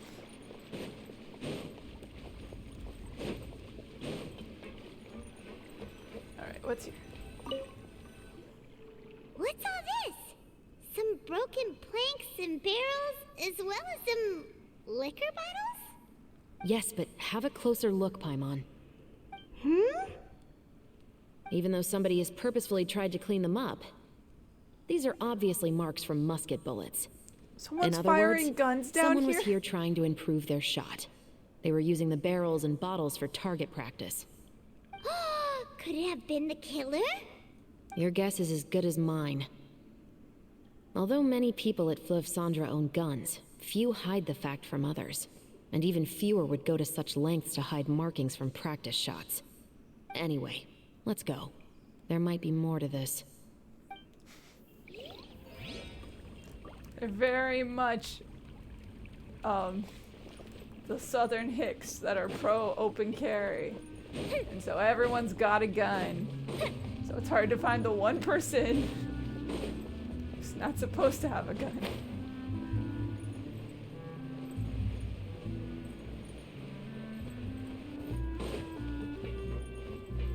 Alright, let's ask the bar. No?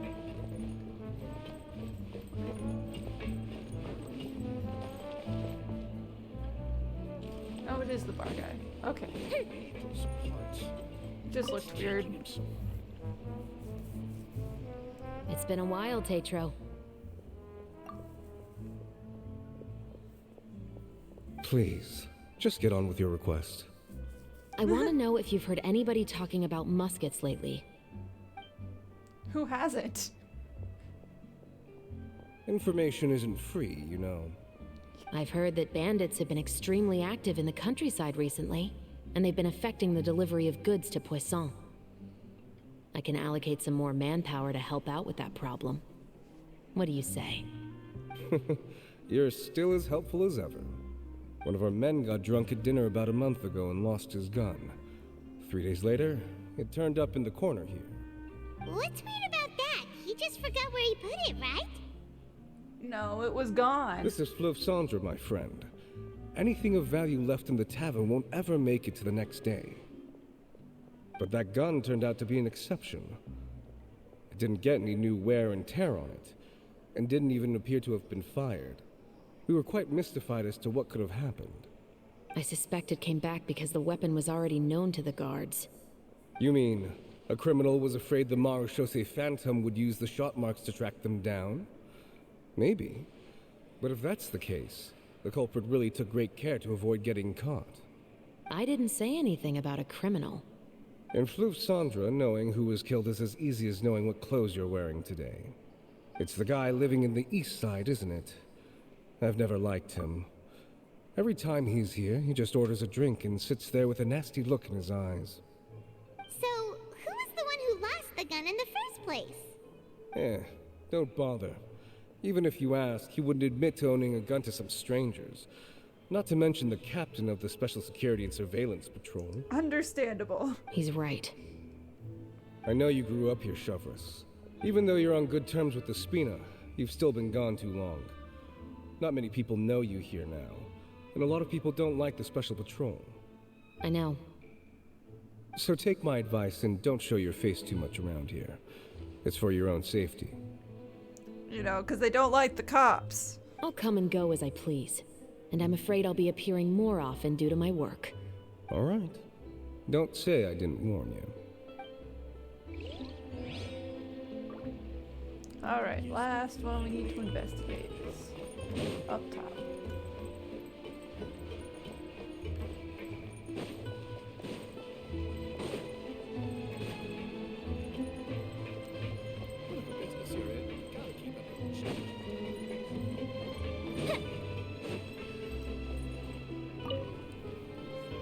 Hello, I'd like to ask some questions. I don't know anything. Don't worry, I'm not here to arrest anybody. You say that now. It's the truth. Here, take this as my guarantee. Wait, did Paimon just see what she thinks she saw? Is the captain of the Special Patrol bribing a citizen? Seems you're different from the other guards.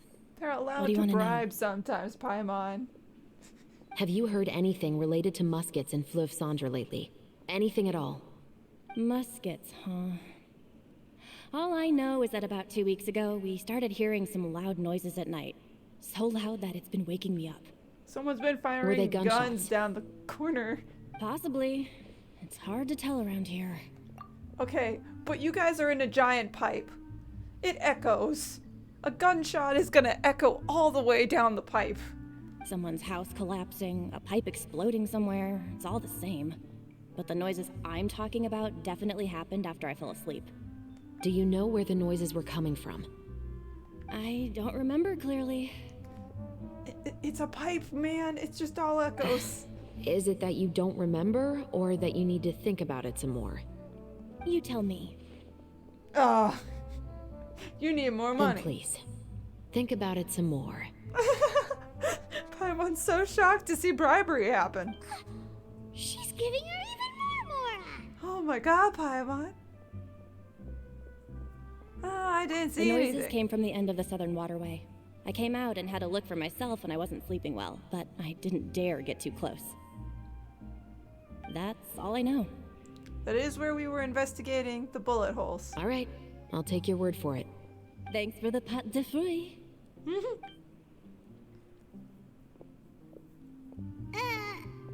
We got the information. No need to be surprised. I grew up here, remember? I know how to get people around here to talk. Hey, I want some fruit too. My apologies, I'm all out of sweets. Darn. Though I do have some other tempting snacks in my custody. Fries, fried chicken, and even onion rings. Ooh, onion rings. But taking care of junk food is my responsibility. You're better off sticking to your normal, nutritious diet. We want the onion rings so badly. Now then, let's keep going. So I love how she can just summon a whole bunch of food to just start eating. Seems like that's all we'll be able to uncover for today.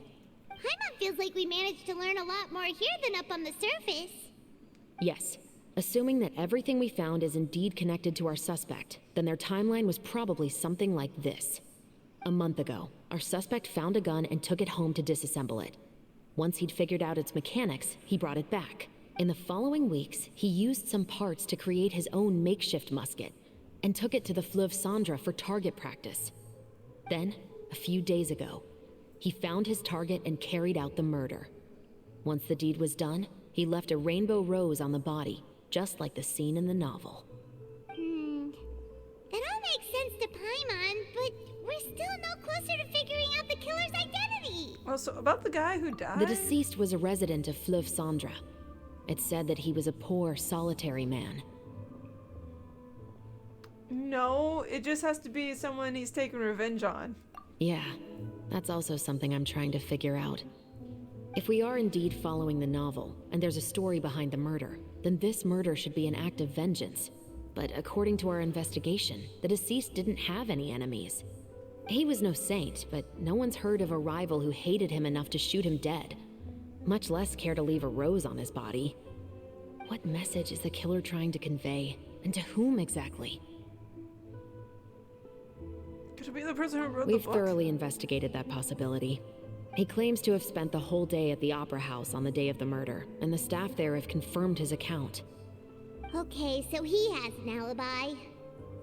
Well, and I mean, why would he do that to a random person down in the sewers? Not only that, he lacks a credible motive as well. Yeah. He has a family of his own, and both of his parents are still alive. I've looked into his records. He was adopted at the age of 6, and all the proper procedures were followed. There are also records of him at an orphanage before then. In the story, the mother of the 2 musketeers was murdered after the children turned 10. Of course, he could have changed the children's ages, but I don't want to assume anything without evidence. More importantly, I've also had a chat with him in person. He didn't seem like the kind of person who would pull the trigger to kill a man. He just wrote a book about it. Then, what should we do now? We have all this new information, but it doesn't help us move forward. Investigations take time. I didn't expect us to catch the culprit in just a single day. How about this? Let's spend the next few days filming with the crew. We can continue the investigation once we're done with the film. I'm sure that given time, new leads will present themselves. Or someone else will end up dead. And that will lead to more clues. Because the more times they kill people, the more openings they have to slip up and let us catch them. Wait, but which weren't you isn't a saying good thing. Intel is like small, remote islands in the middle of the sea just a moment ago? Wouldn't you just miss them if you were to stop looking? Ah, but the book had more than one reference to the islands, Paimon. Oh? What else did it say then? As long as you spend enough time sailing through the fog, you'll eventually come across an island. So as long as we keep our eyes open, we'll maybe probably figure it out.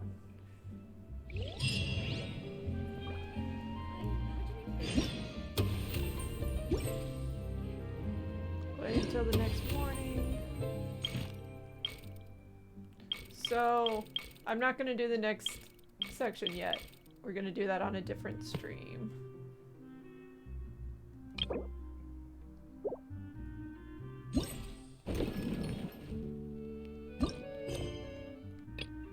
Let's go ahead and unlock these.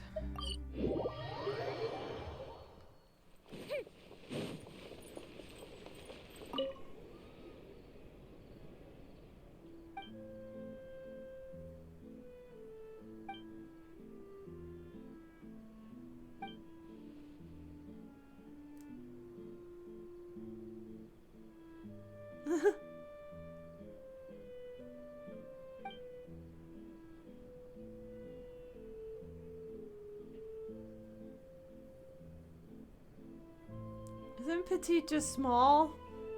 Are you the smaller Lumiere? Hello, kid.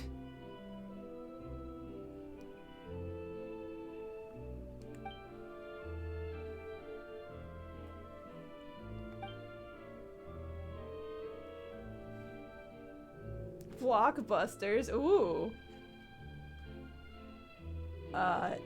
No.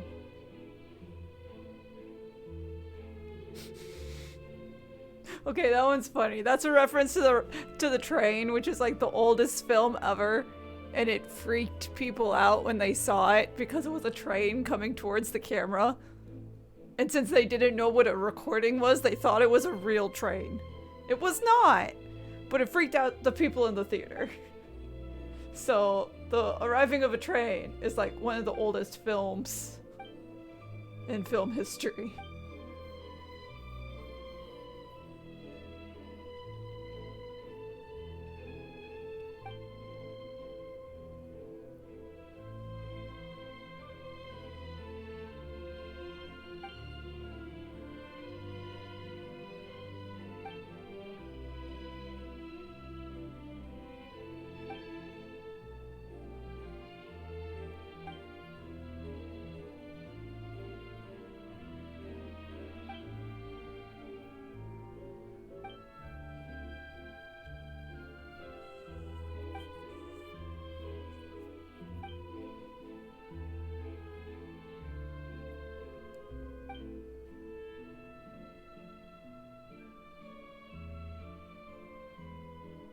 Alright, I'm slightly interested, kid. Oh no, filming locations. Ah, that sounds like something that'll take a while.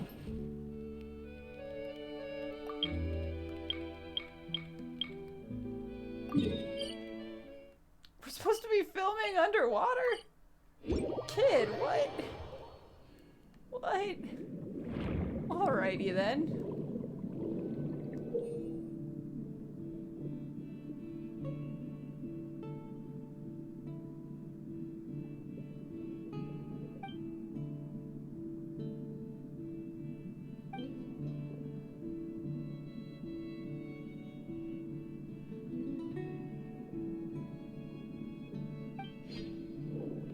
Gotta win all the rewards.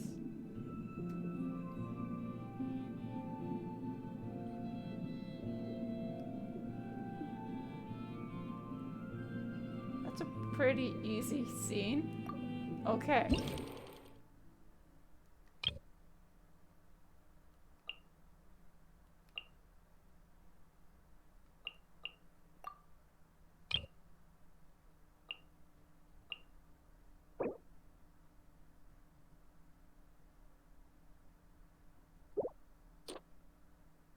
Maybe that one. Then get closer to her. Close up.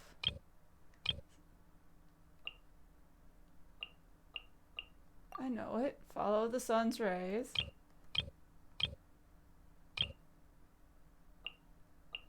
Do it from behind. Okay, start shooting. That might be it.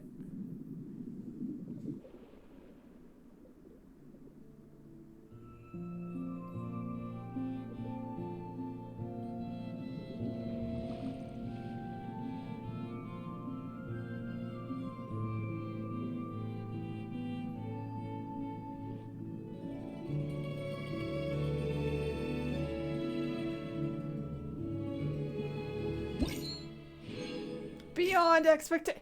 Wait, hold on. What? Try again. Why is it only 2 stars? Hold on. I felt like that was great. But okay, fine.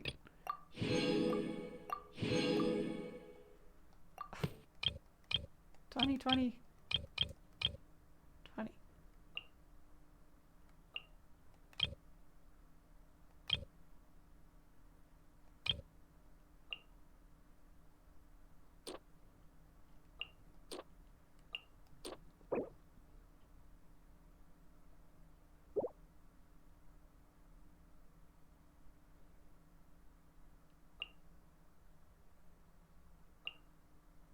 So just show the environment.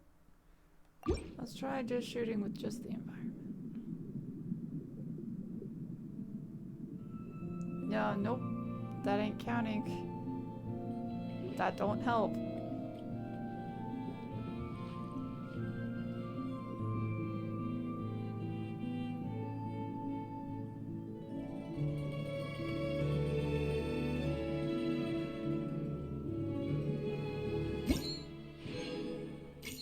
Yep, okay. I'll try again. So yeah, 0 points for that. Great. Okay, maybe that's what it is. That one gave, okay. So yeah, that's what I was missing. Okay. That's starting, so that's fine.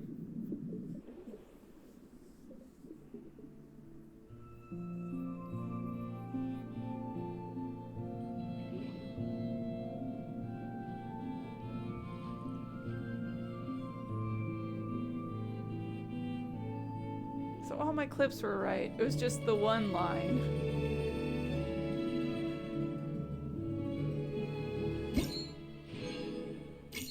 Nice. Let's do the next one.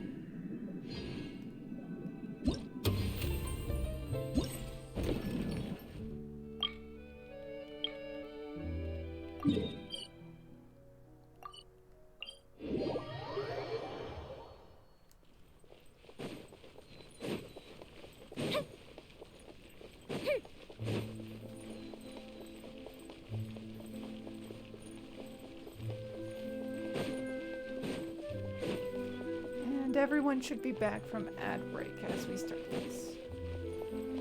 Which works. Welcome back. We're doing the second scene. Navia. Played by Paimon.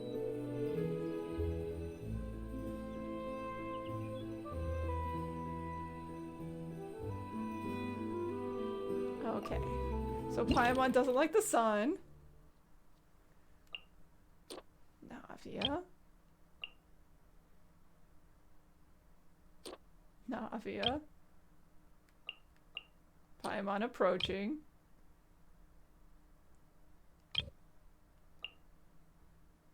It's way too sunny here.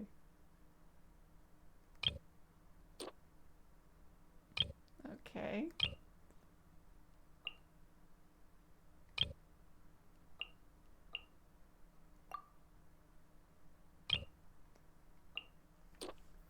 Okay.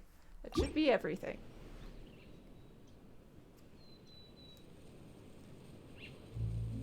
Oh, I did not do a wide enough shot. Okay.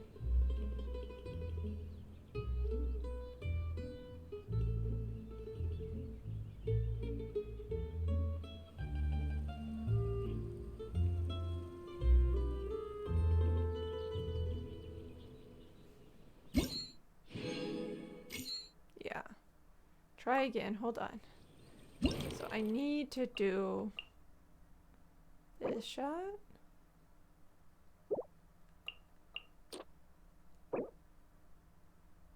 Yeah, no, not that one. This one.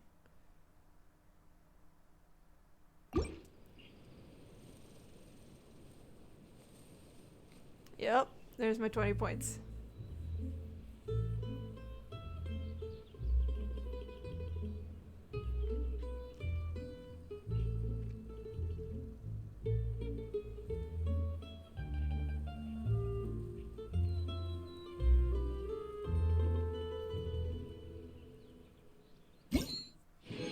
Divine handiwork.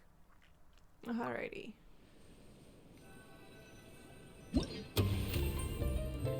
And see, I need to do these because I need to get the primo gems, so I'm gonna clear through as many of these as possible.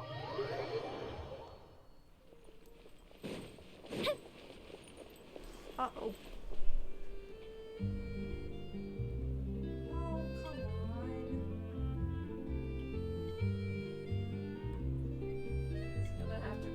Brother, man. It was my dad. He's gonna have to call the other one sitting in the other room. Not currently on stream, man.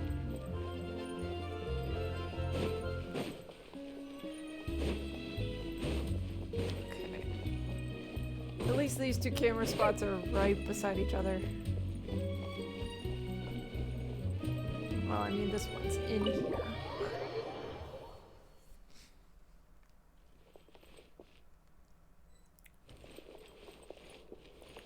Where is it?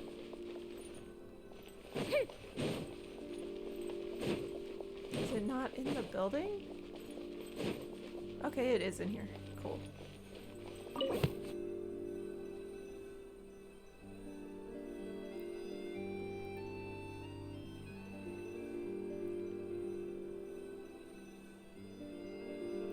Okay.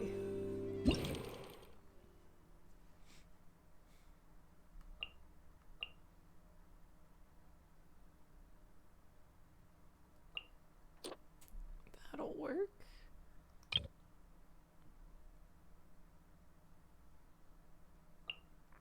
We have to hide that it's Yoimiya.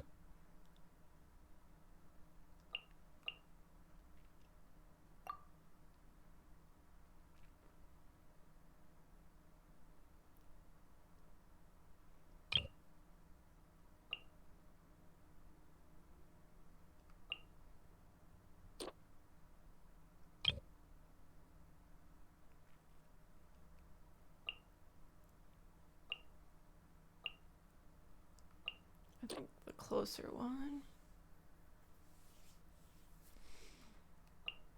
Or maybe this one?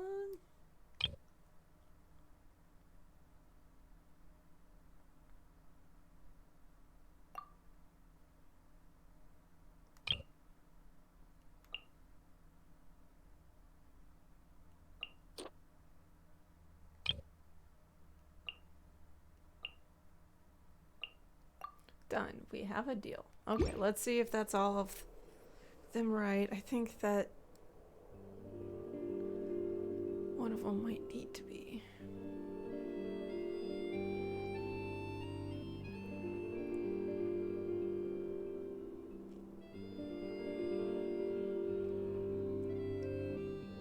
Nope, I got it all in one go. No, I didn't. Okay, try again. Which one did I miss? 20, 20, 20, 10. Okay. So it's a wide shot then. That was 10, 20, 10. So those were all right. That was right. So yeah.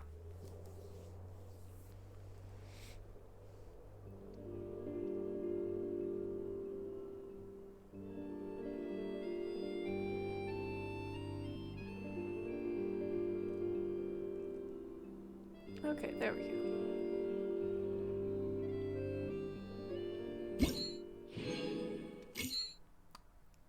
All right, one more.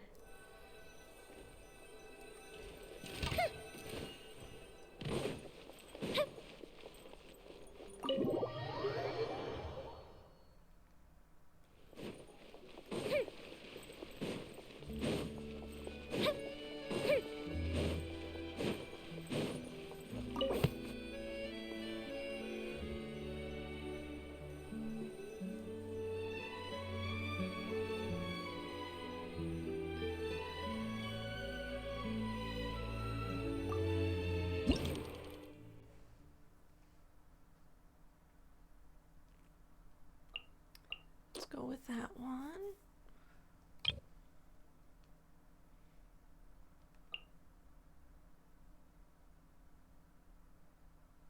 Maybe that one.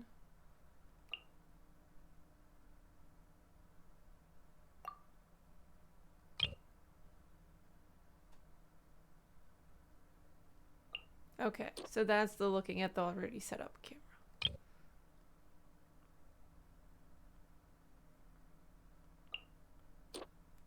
So wide frame.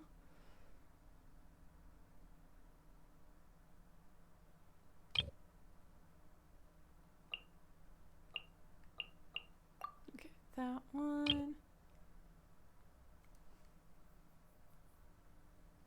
Okay. Start shooting. 20 points. 30 points. 20 points. 20 points. 30 points. Yeah, all three first try. Perfect. Let's get all of the rewards.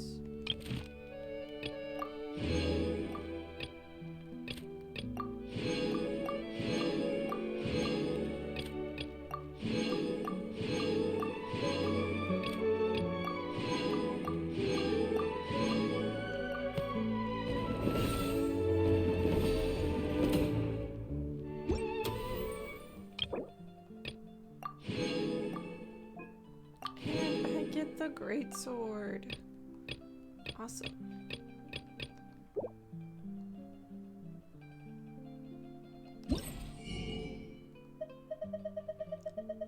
Okay, that's what's in the shop. Wait a minute, is there no crown? They're not getting... Oh, come on. Usually they give us a crown. I guess not this time. Own 12. Only own 1. 14. Okay, I need these.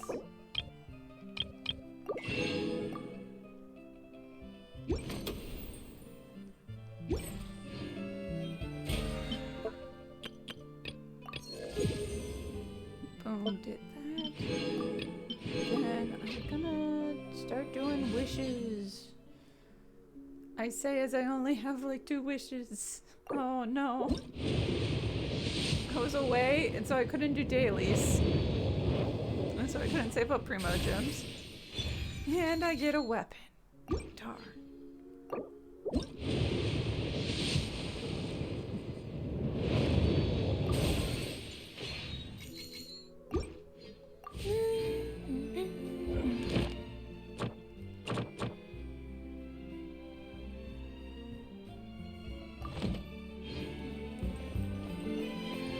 So looks like we're doing more of the minigames.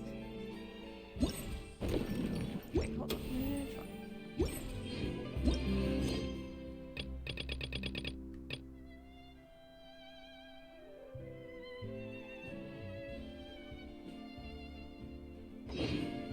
Fireworks are for...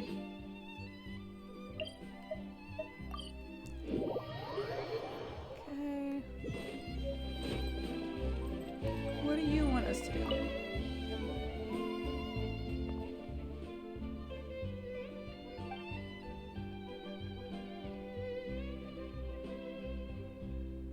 A sharpshooter? We're not usually allowed to shoot guns.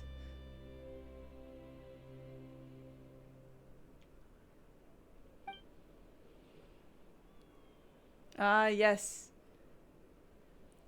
I mean, we're at the fungi event last week.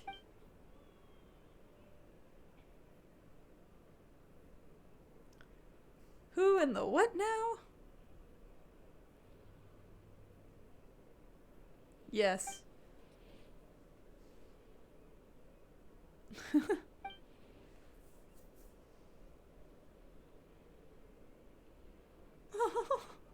It's okay. You were at the... I remember you. You were at the fungi event. Because some people might not have done the fungi event.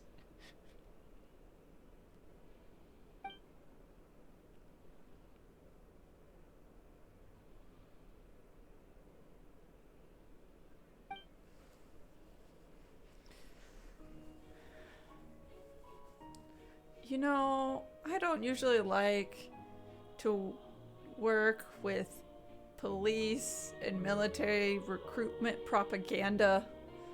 I don't like the idea that we're being encouraged to help design the games that are used for recruitment. No offense against you guys, are perfectly nice cops, but you're still cops, so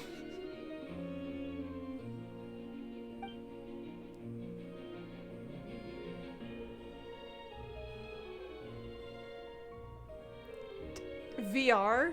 You guys have VR goggles now?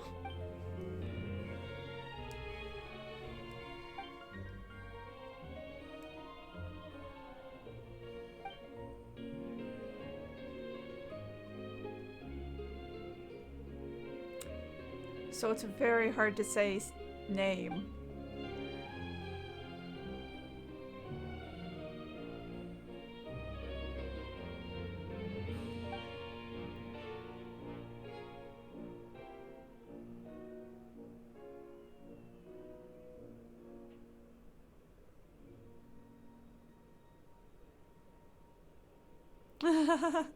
We're just not that good at eyesight.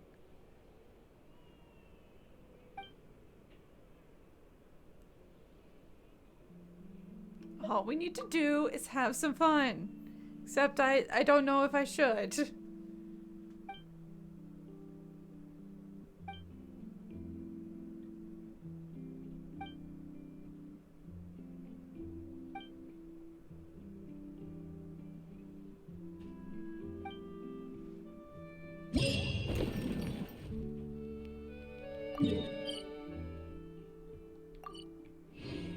Okay, so I just talked to you.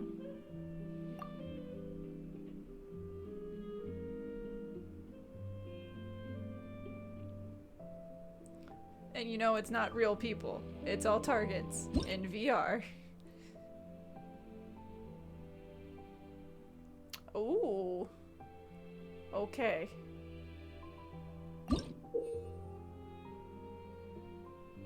Oh no. So this is the part where I inform people that I never like using the archers in Genshin because I'm not good at first-person shooters. And this is just a first-person shooter, which I mean isn't a surprise. It's called Sharpshooting, but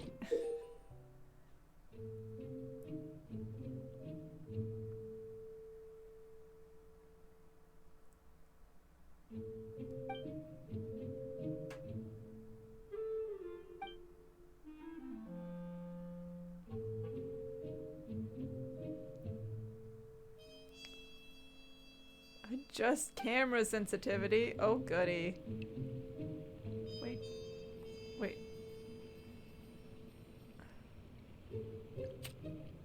Okay, there it is. Boom.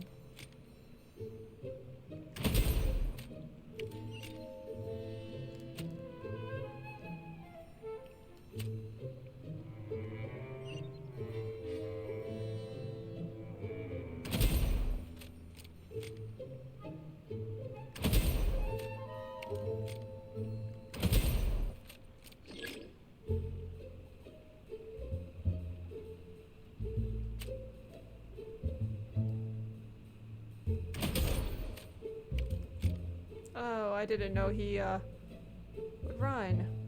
The coward. There we go. Boom! 2 kills! And this guy.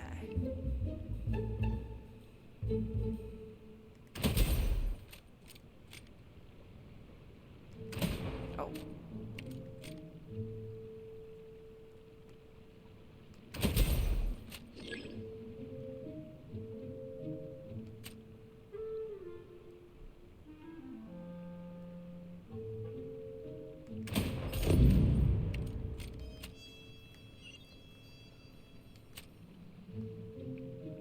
Oh, you're still alive.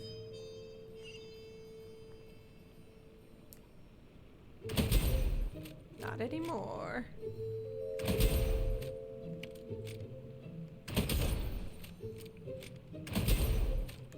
Okay. Nice. I definitely got that first try.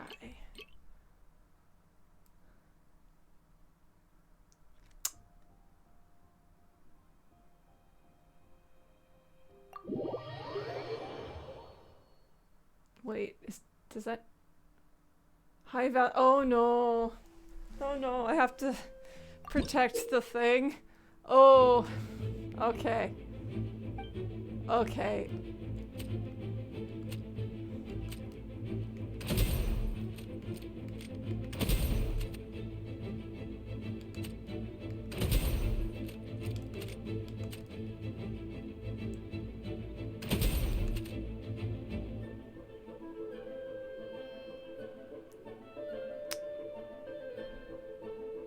Where's the enemies?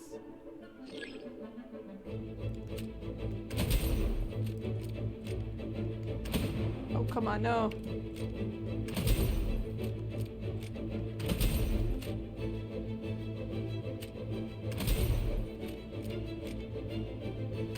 Oh, come on.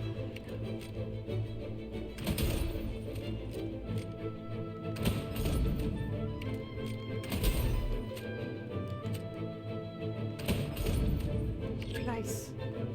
Formation changed. Why? Oh, okay, because we're in a different spot. I'll take it.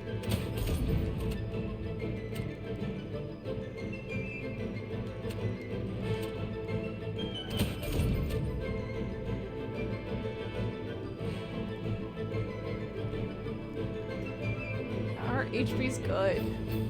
We're doing good.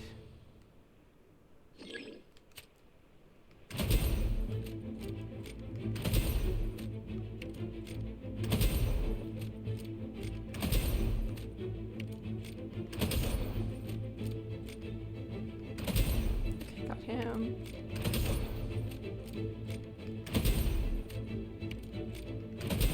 I just hate how long the reload takes, man.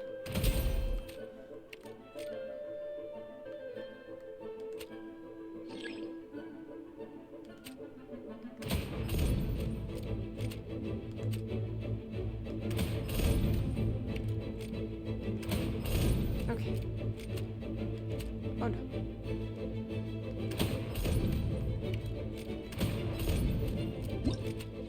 Boom.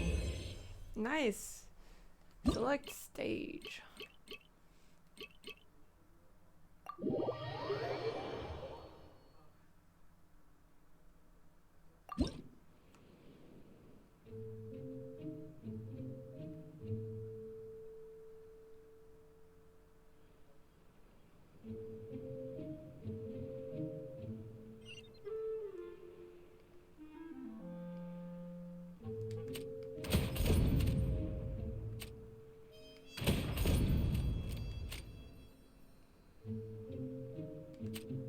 Sorry, dude. I'm sorry. My bad. Headshot. Okay. Oh, we're taking out mechs now. Let's go. Wait for it. Wait for it.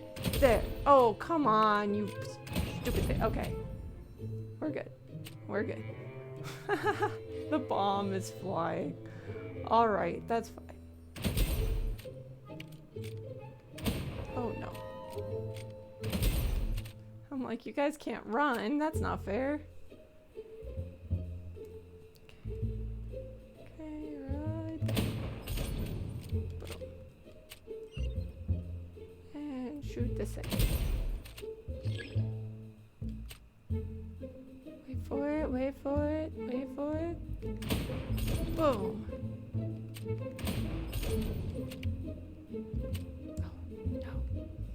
They're out of sync. Oh no, they're way out of sync. Ah. At least there's not a time limit. So I can wait for the full cycle. I swear. Okay, I'm just gonna do it there. Ugh, it didn't even hit this guy. That's not fair. This is the one I was aiming for. Okay, I only have 2 more enemies. Oh. There you are. 1.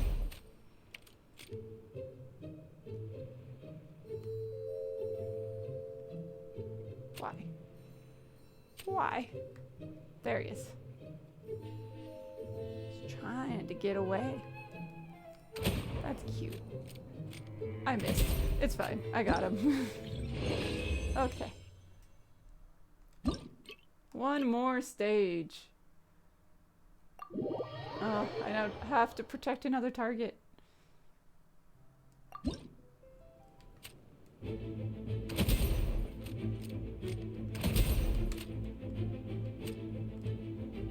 Wait, where are... Okay, there's some enemies.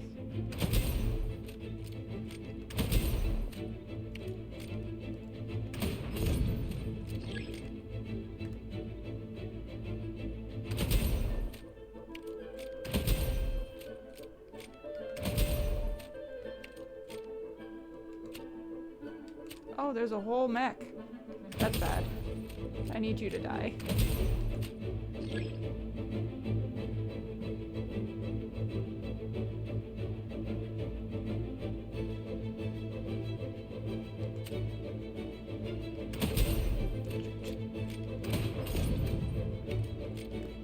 Oh no, the bomb! Oh, I can't wait for that to come back. I cannot wait.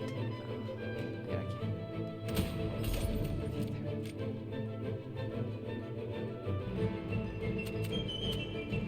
Oh, there's another guy.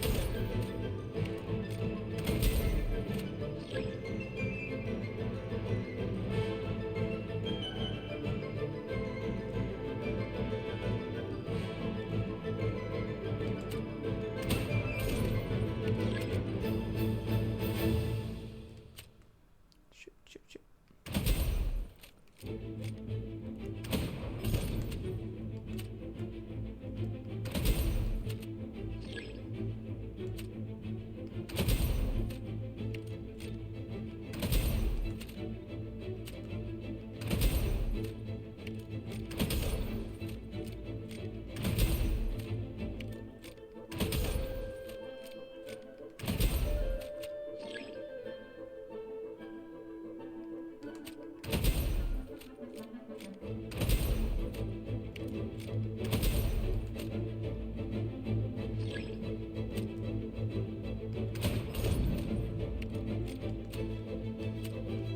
Come on, let me zoom in.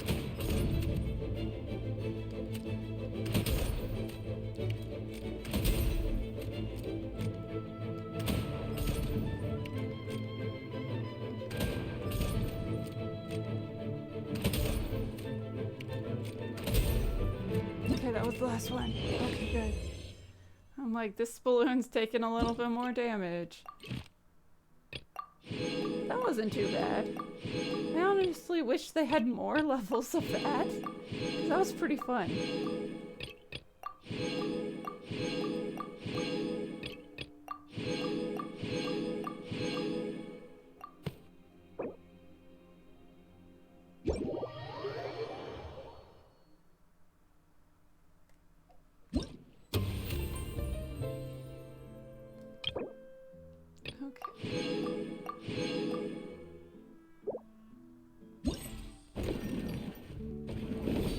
I only have 2 more.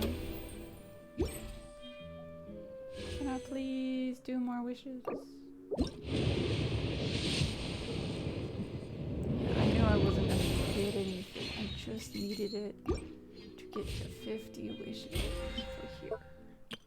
Yeah.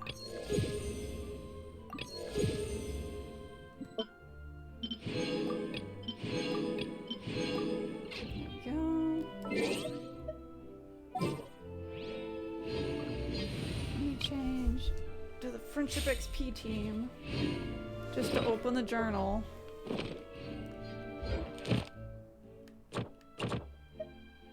And claim. Get that companion XP. I don't know if it gave me all the primos or if it... Okay, it did. I have 7 primos to my name. Oh, I'm so not getting Navia. Okay. Let's get the Friendship XP from Catherine. Ad Astra Ab. Thank you for complete. extra.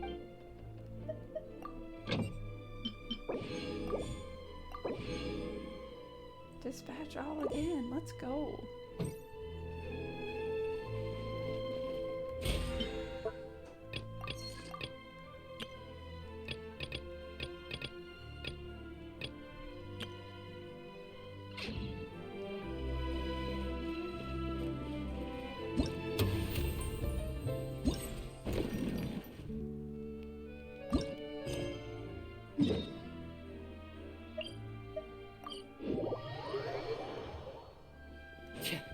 There's only 2 more of these.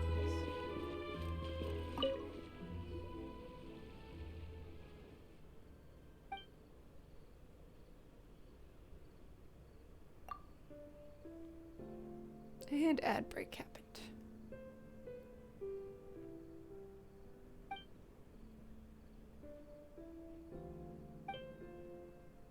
What do you want? A win-win proposal. You want something from us. Experimental film director.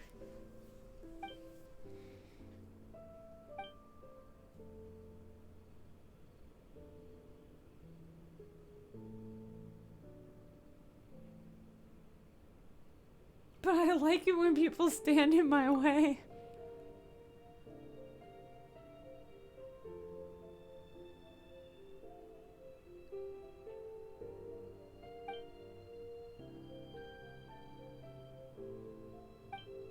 Oh.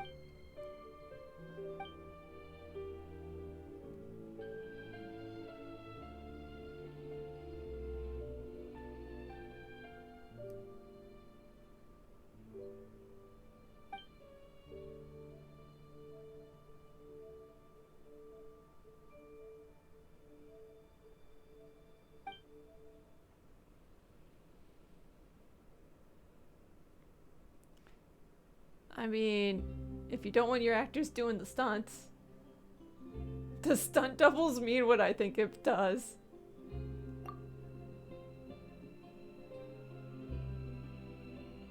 And you know, fighters that can't act.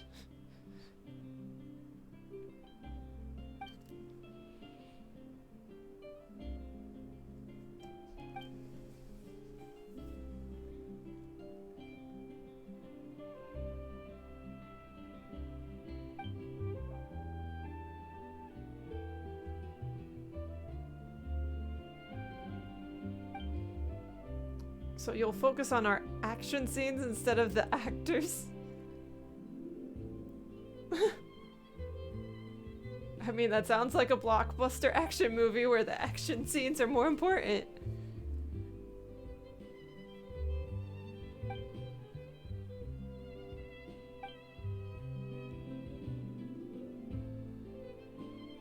Alright, I guess we're actors now.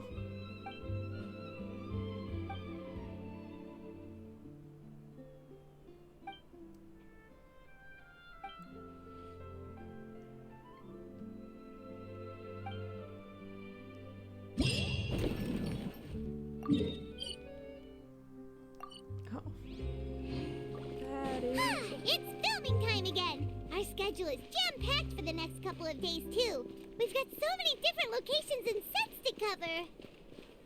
Anyway, let's head out and meet up with the others. Good thing we're not doing that until next time I stream. I did want to make sure we got to Paimon's lines though. Because I always end up logging in and they happen when I'm not streaming. Oh no.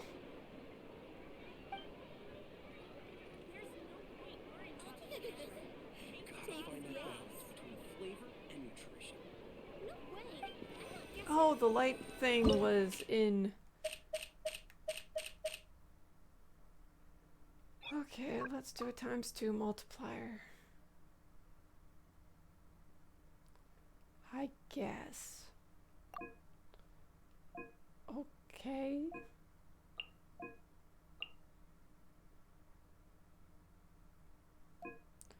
Cryo. Oh. Okay. Let's get Rosaria. If there's a cryo thing that happens, we want all my strong cryo characters. And they're buffed. Trial characters.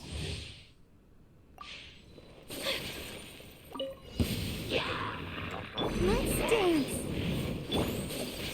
Take flight. Embrace the ice.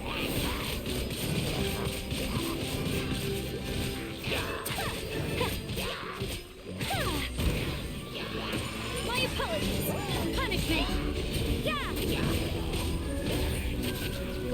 Access denied. This is long overdue. Whirling snow. Sakura swirl.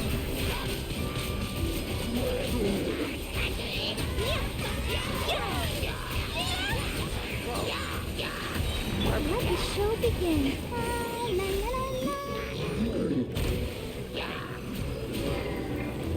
Shiver! You can't run! Born of ice and frost. For Rex Lapis! My apologies! Embrace the ice!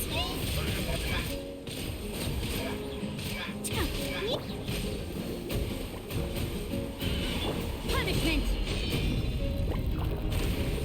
No touching! Yeah! Whirling snow! Sakura swirl! I'm realizing I don't know the score I need to get. Uh-oh. Access denied. I hope Blaze I'm close over. to it. I'll protect us. My apologies. Shiver!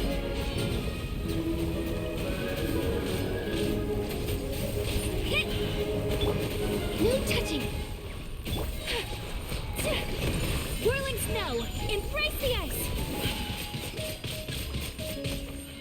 Oh, I hope it wasn't 3,000. Oh, okay, I got silver. It's 4,000. Okay, that's not happening. We'll get 2,000 on each one. We'll do silver. That's okay for me.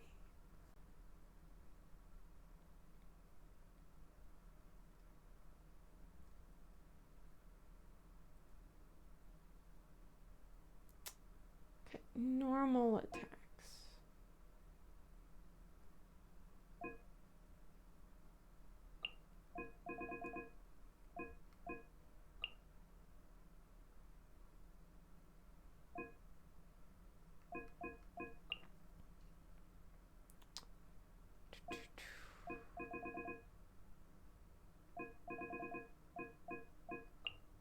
I'll just do this team and we'll see if it works.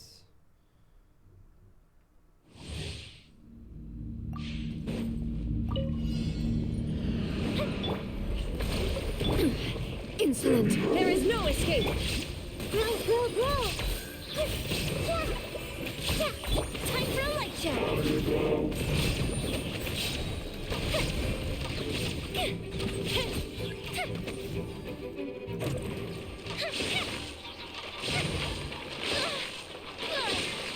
The black and Illusion shattered! Inazuma shines eternal!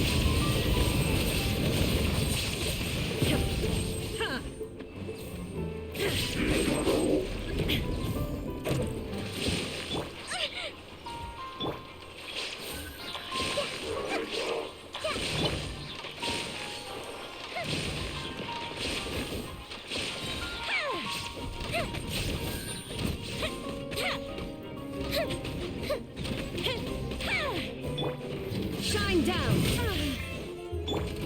Committed to memory. Allow me. Now you shall perish! okay, don't count as a normal. Great. Illusion shattered! Fuse is lit. Every time I switch back to Yoimiya,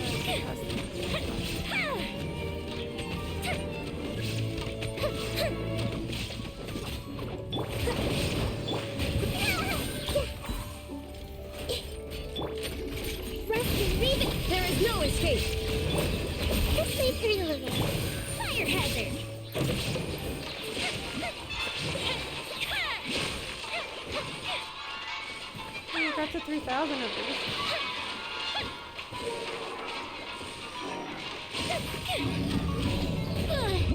Yep.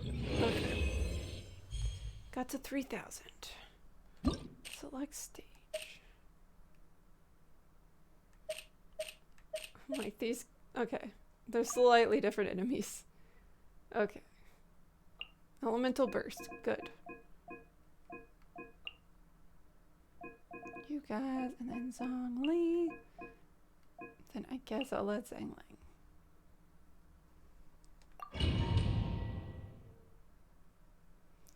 Usually I've gone you as the last one on the team for basically one of the abyss floors. It's just this enemy lineup.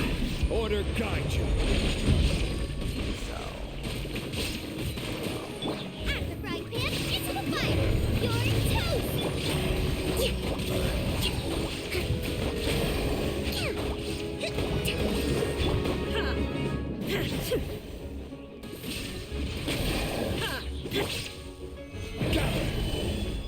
Nice and spicy.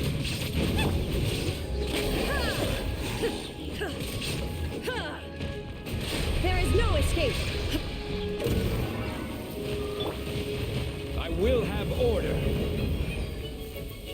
Stabilize. Boba, get them. Hold the line. Illusion shattered. Torn to oblivion.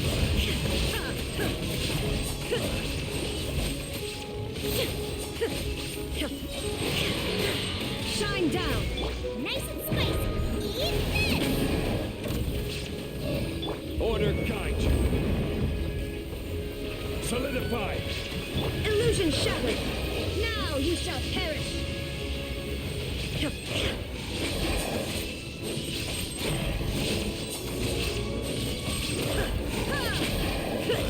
There is no escape. Rest and rebuild. I will have order. Torn to oblivion.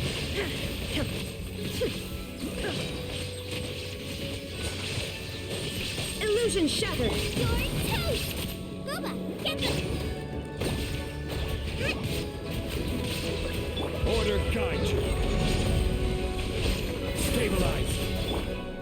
Inazuma shines eternal. Yep, we're out of time. But I made it to 3,000. Last one. Alright, that's not too bad. Oh. That one crystallize. Oh. I was gonna do Animo. Okay. Appointed details. Yeah. I was gonna do you and like cryo. And I guess Goro's coming too.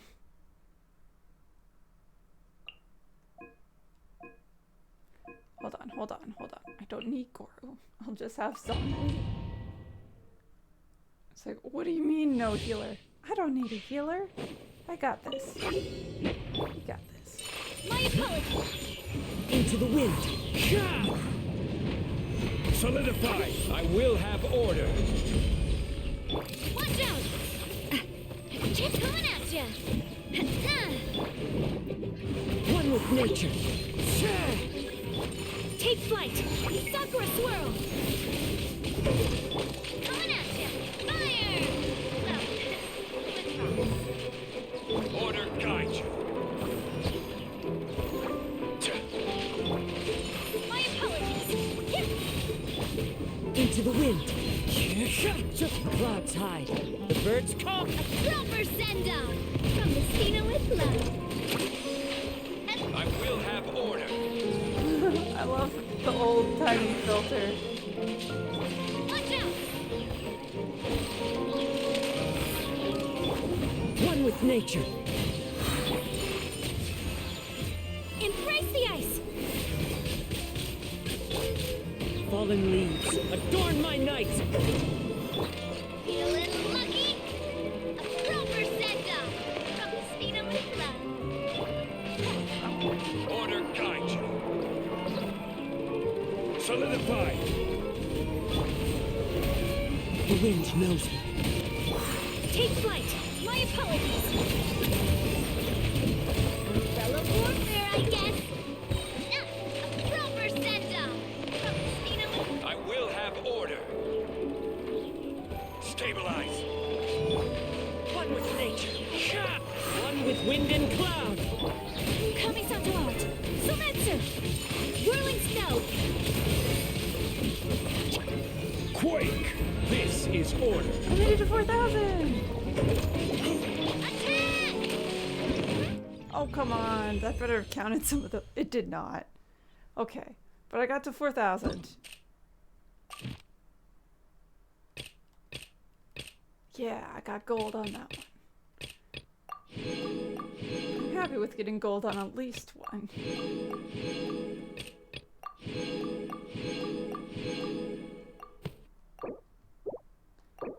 Abandon filming. We're done filming. Except for the fact that we have a 4th minigame.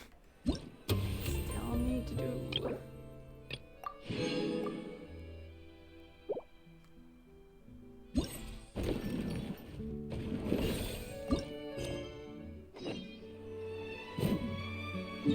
Rescue employees. Wait, what? What is happening?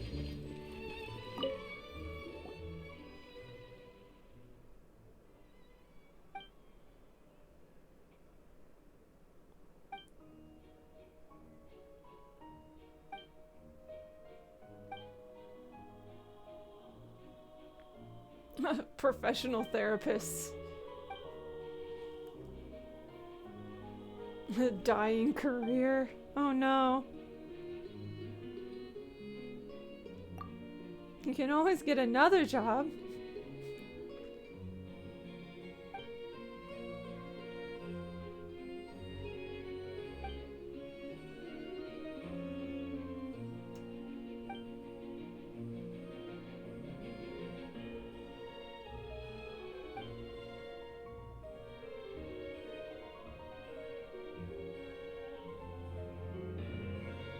Oh.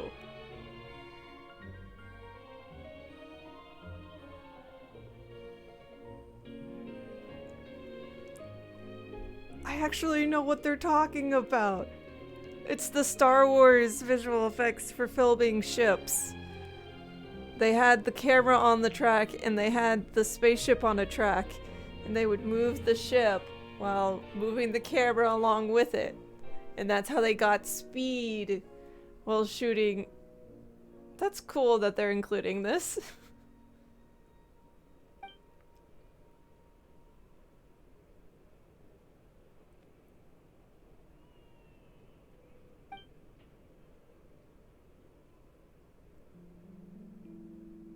Oh my.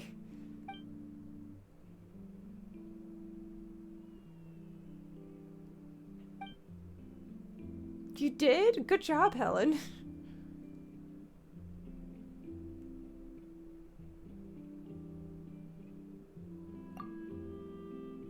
Then what's got you in a huff?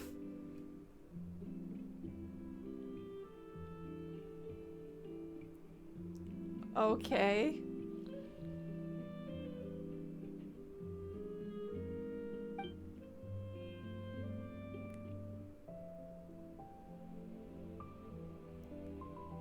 Oh no.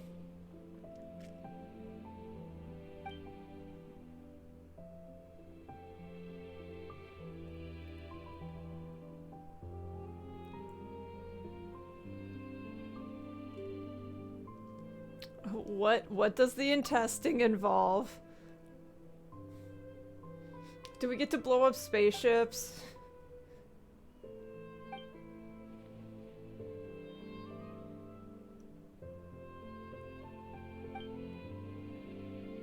Oh no. Oh, is this the soccer game? What's so hard about that?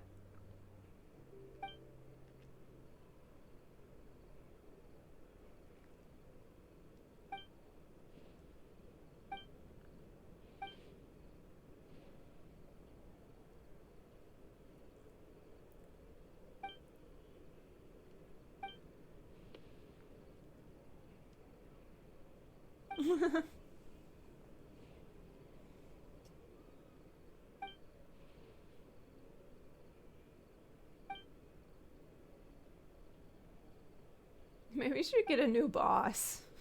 He's not as much of a jerk and doesn't sign this bad of contracts and make you responsible for, you know, dealing with them.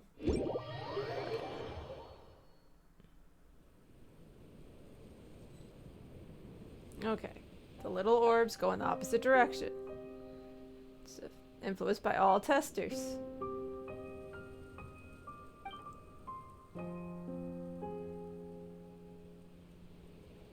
Glitz balls are worth more points.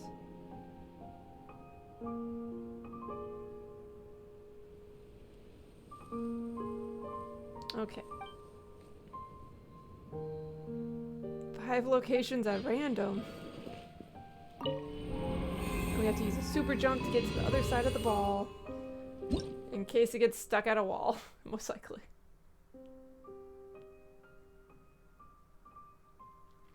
Oh, this is actually in co-op. Except... I wasn't sure if I'd be able to do it in single player. But let's do this. Oh, I realized I probably shouldn't be from an A, but it's too late. I'm from an A. It's fine. What do I do to prepare?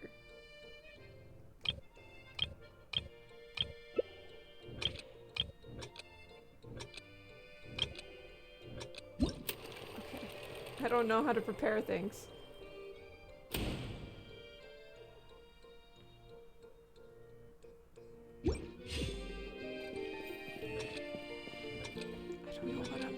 I've gotta try my best. Where is my... Wait. That one's not mine. Is that what mine? Yes. No, no, no, no, no. Go that way. Go that way. Go that way. Yeah. Oh no. Come on. Come on, go with mine. Go on mine. Yeah.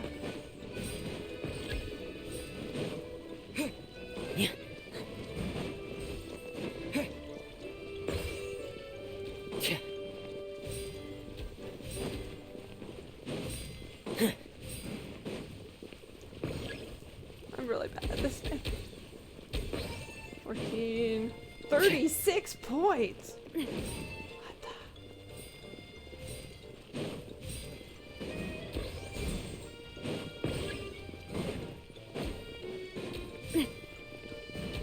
Please be understanding that I was not doing great up until like 2 seconds ago.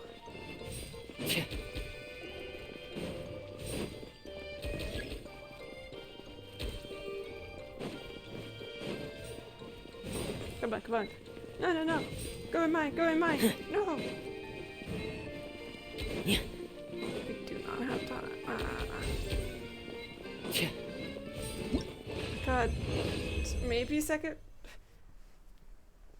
I collected the most jump boosts even though I used 0. Okay, 900 points.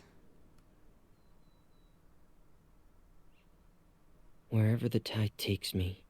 I'm gonna change from an A to a tall character because tall characters run faster. That's the secret to tall characters.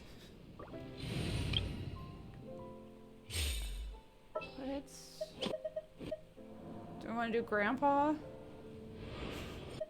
Or do we want to do Raiden? The campaign begins. We'll do Raiden. Raiden will work. Ooh, we're going late on stream, but okay. Oh, that's where all the primos are, though, in co-op.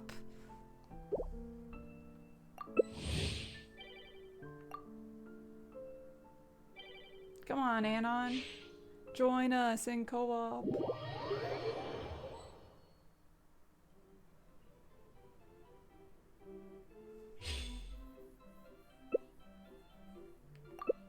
Unprepared.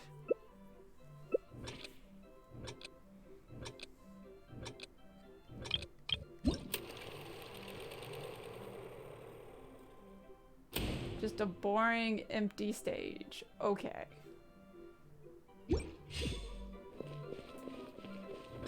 I am yellow team again.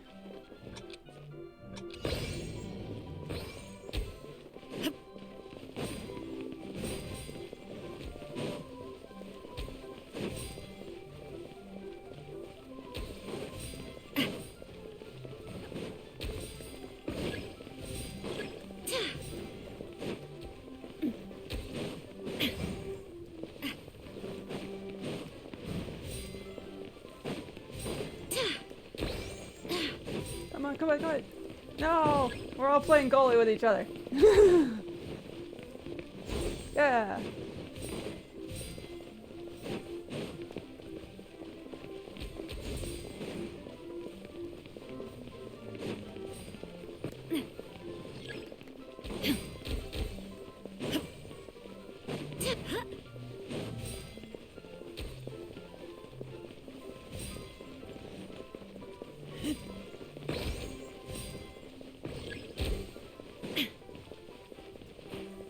Come on, you did not turn around the right way. Oh.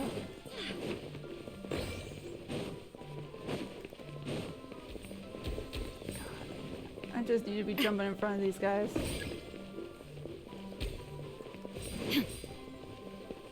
Come on.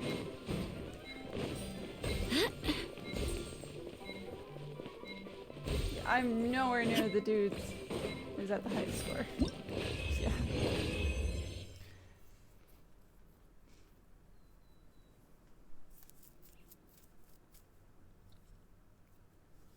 Okay, 975 points that time.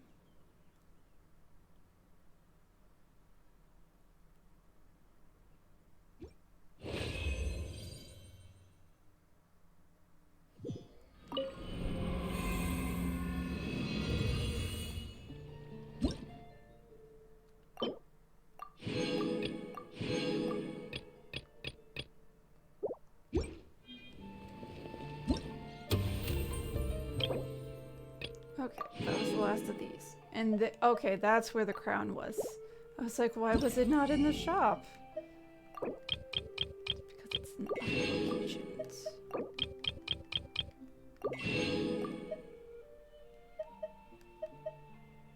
Okay, I own quite a few of these.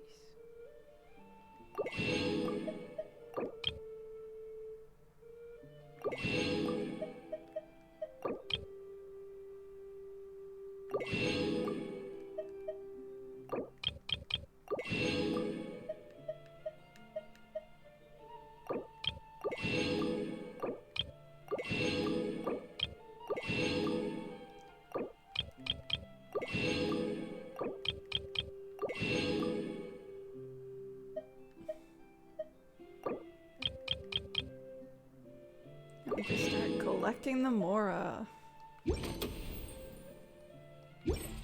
Let's do...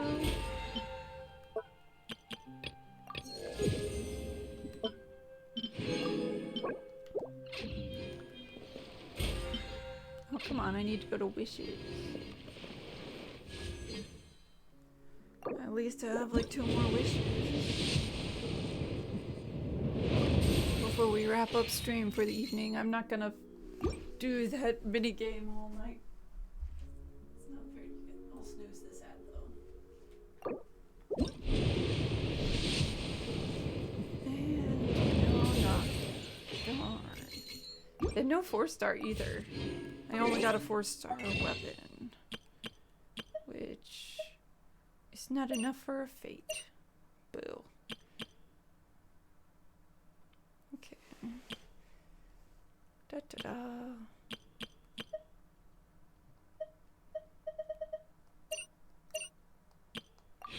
That means I'll just have to wish more next time when we finish this event, probably.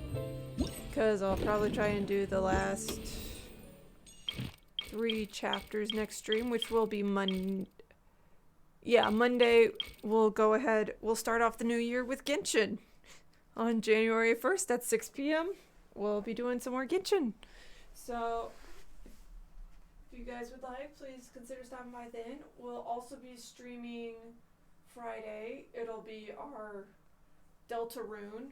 We're starting the Deltarune playthrough. And I don't know if we'll be playing Sunday. We might be streaming Sunday afternoon. Depends on if we decide to do New Year's stuff instead. But I'll update you guys on that on Friday. And we'll see you guys at the next stream. Bye!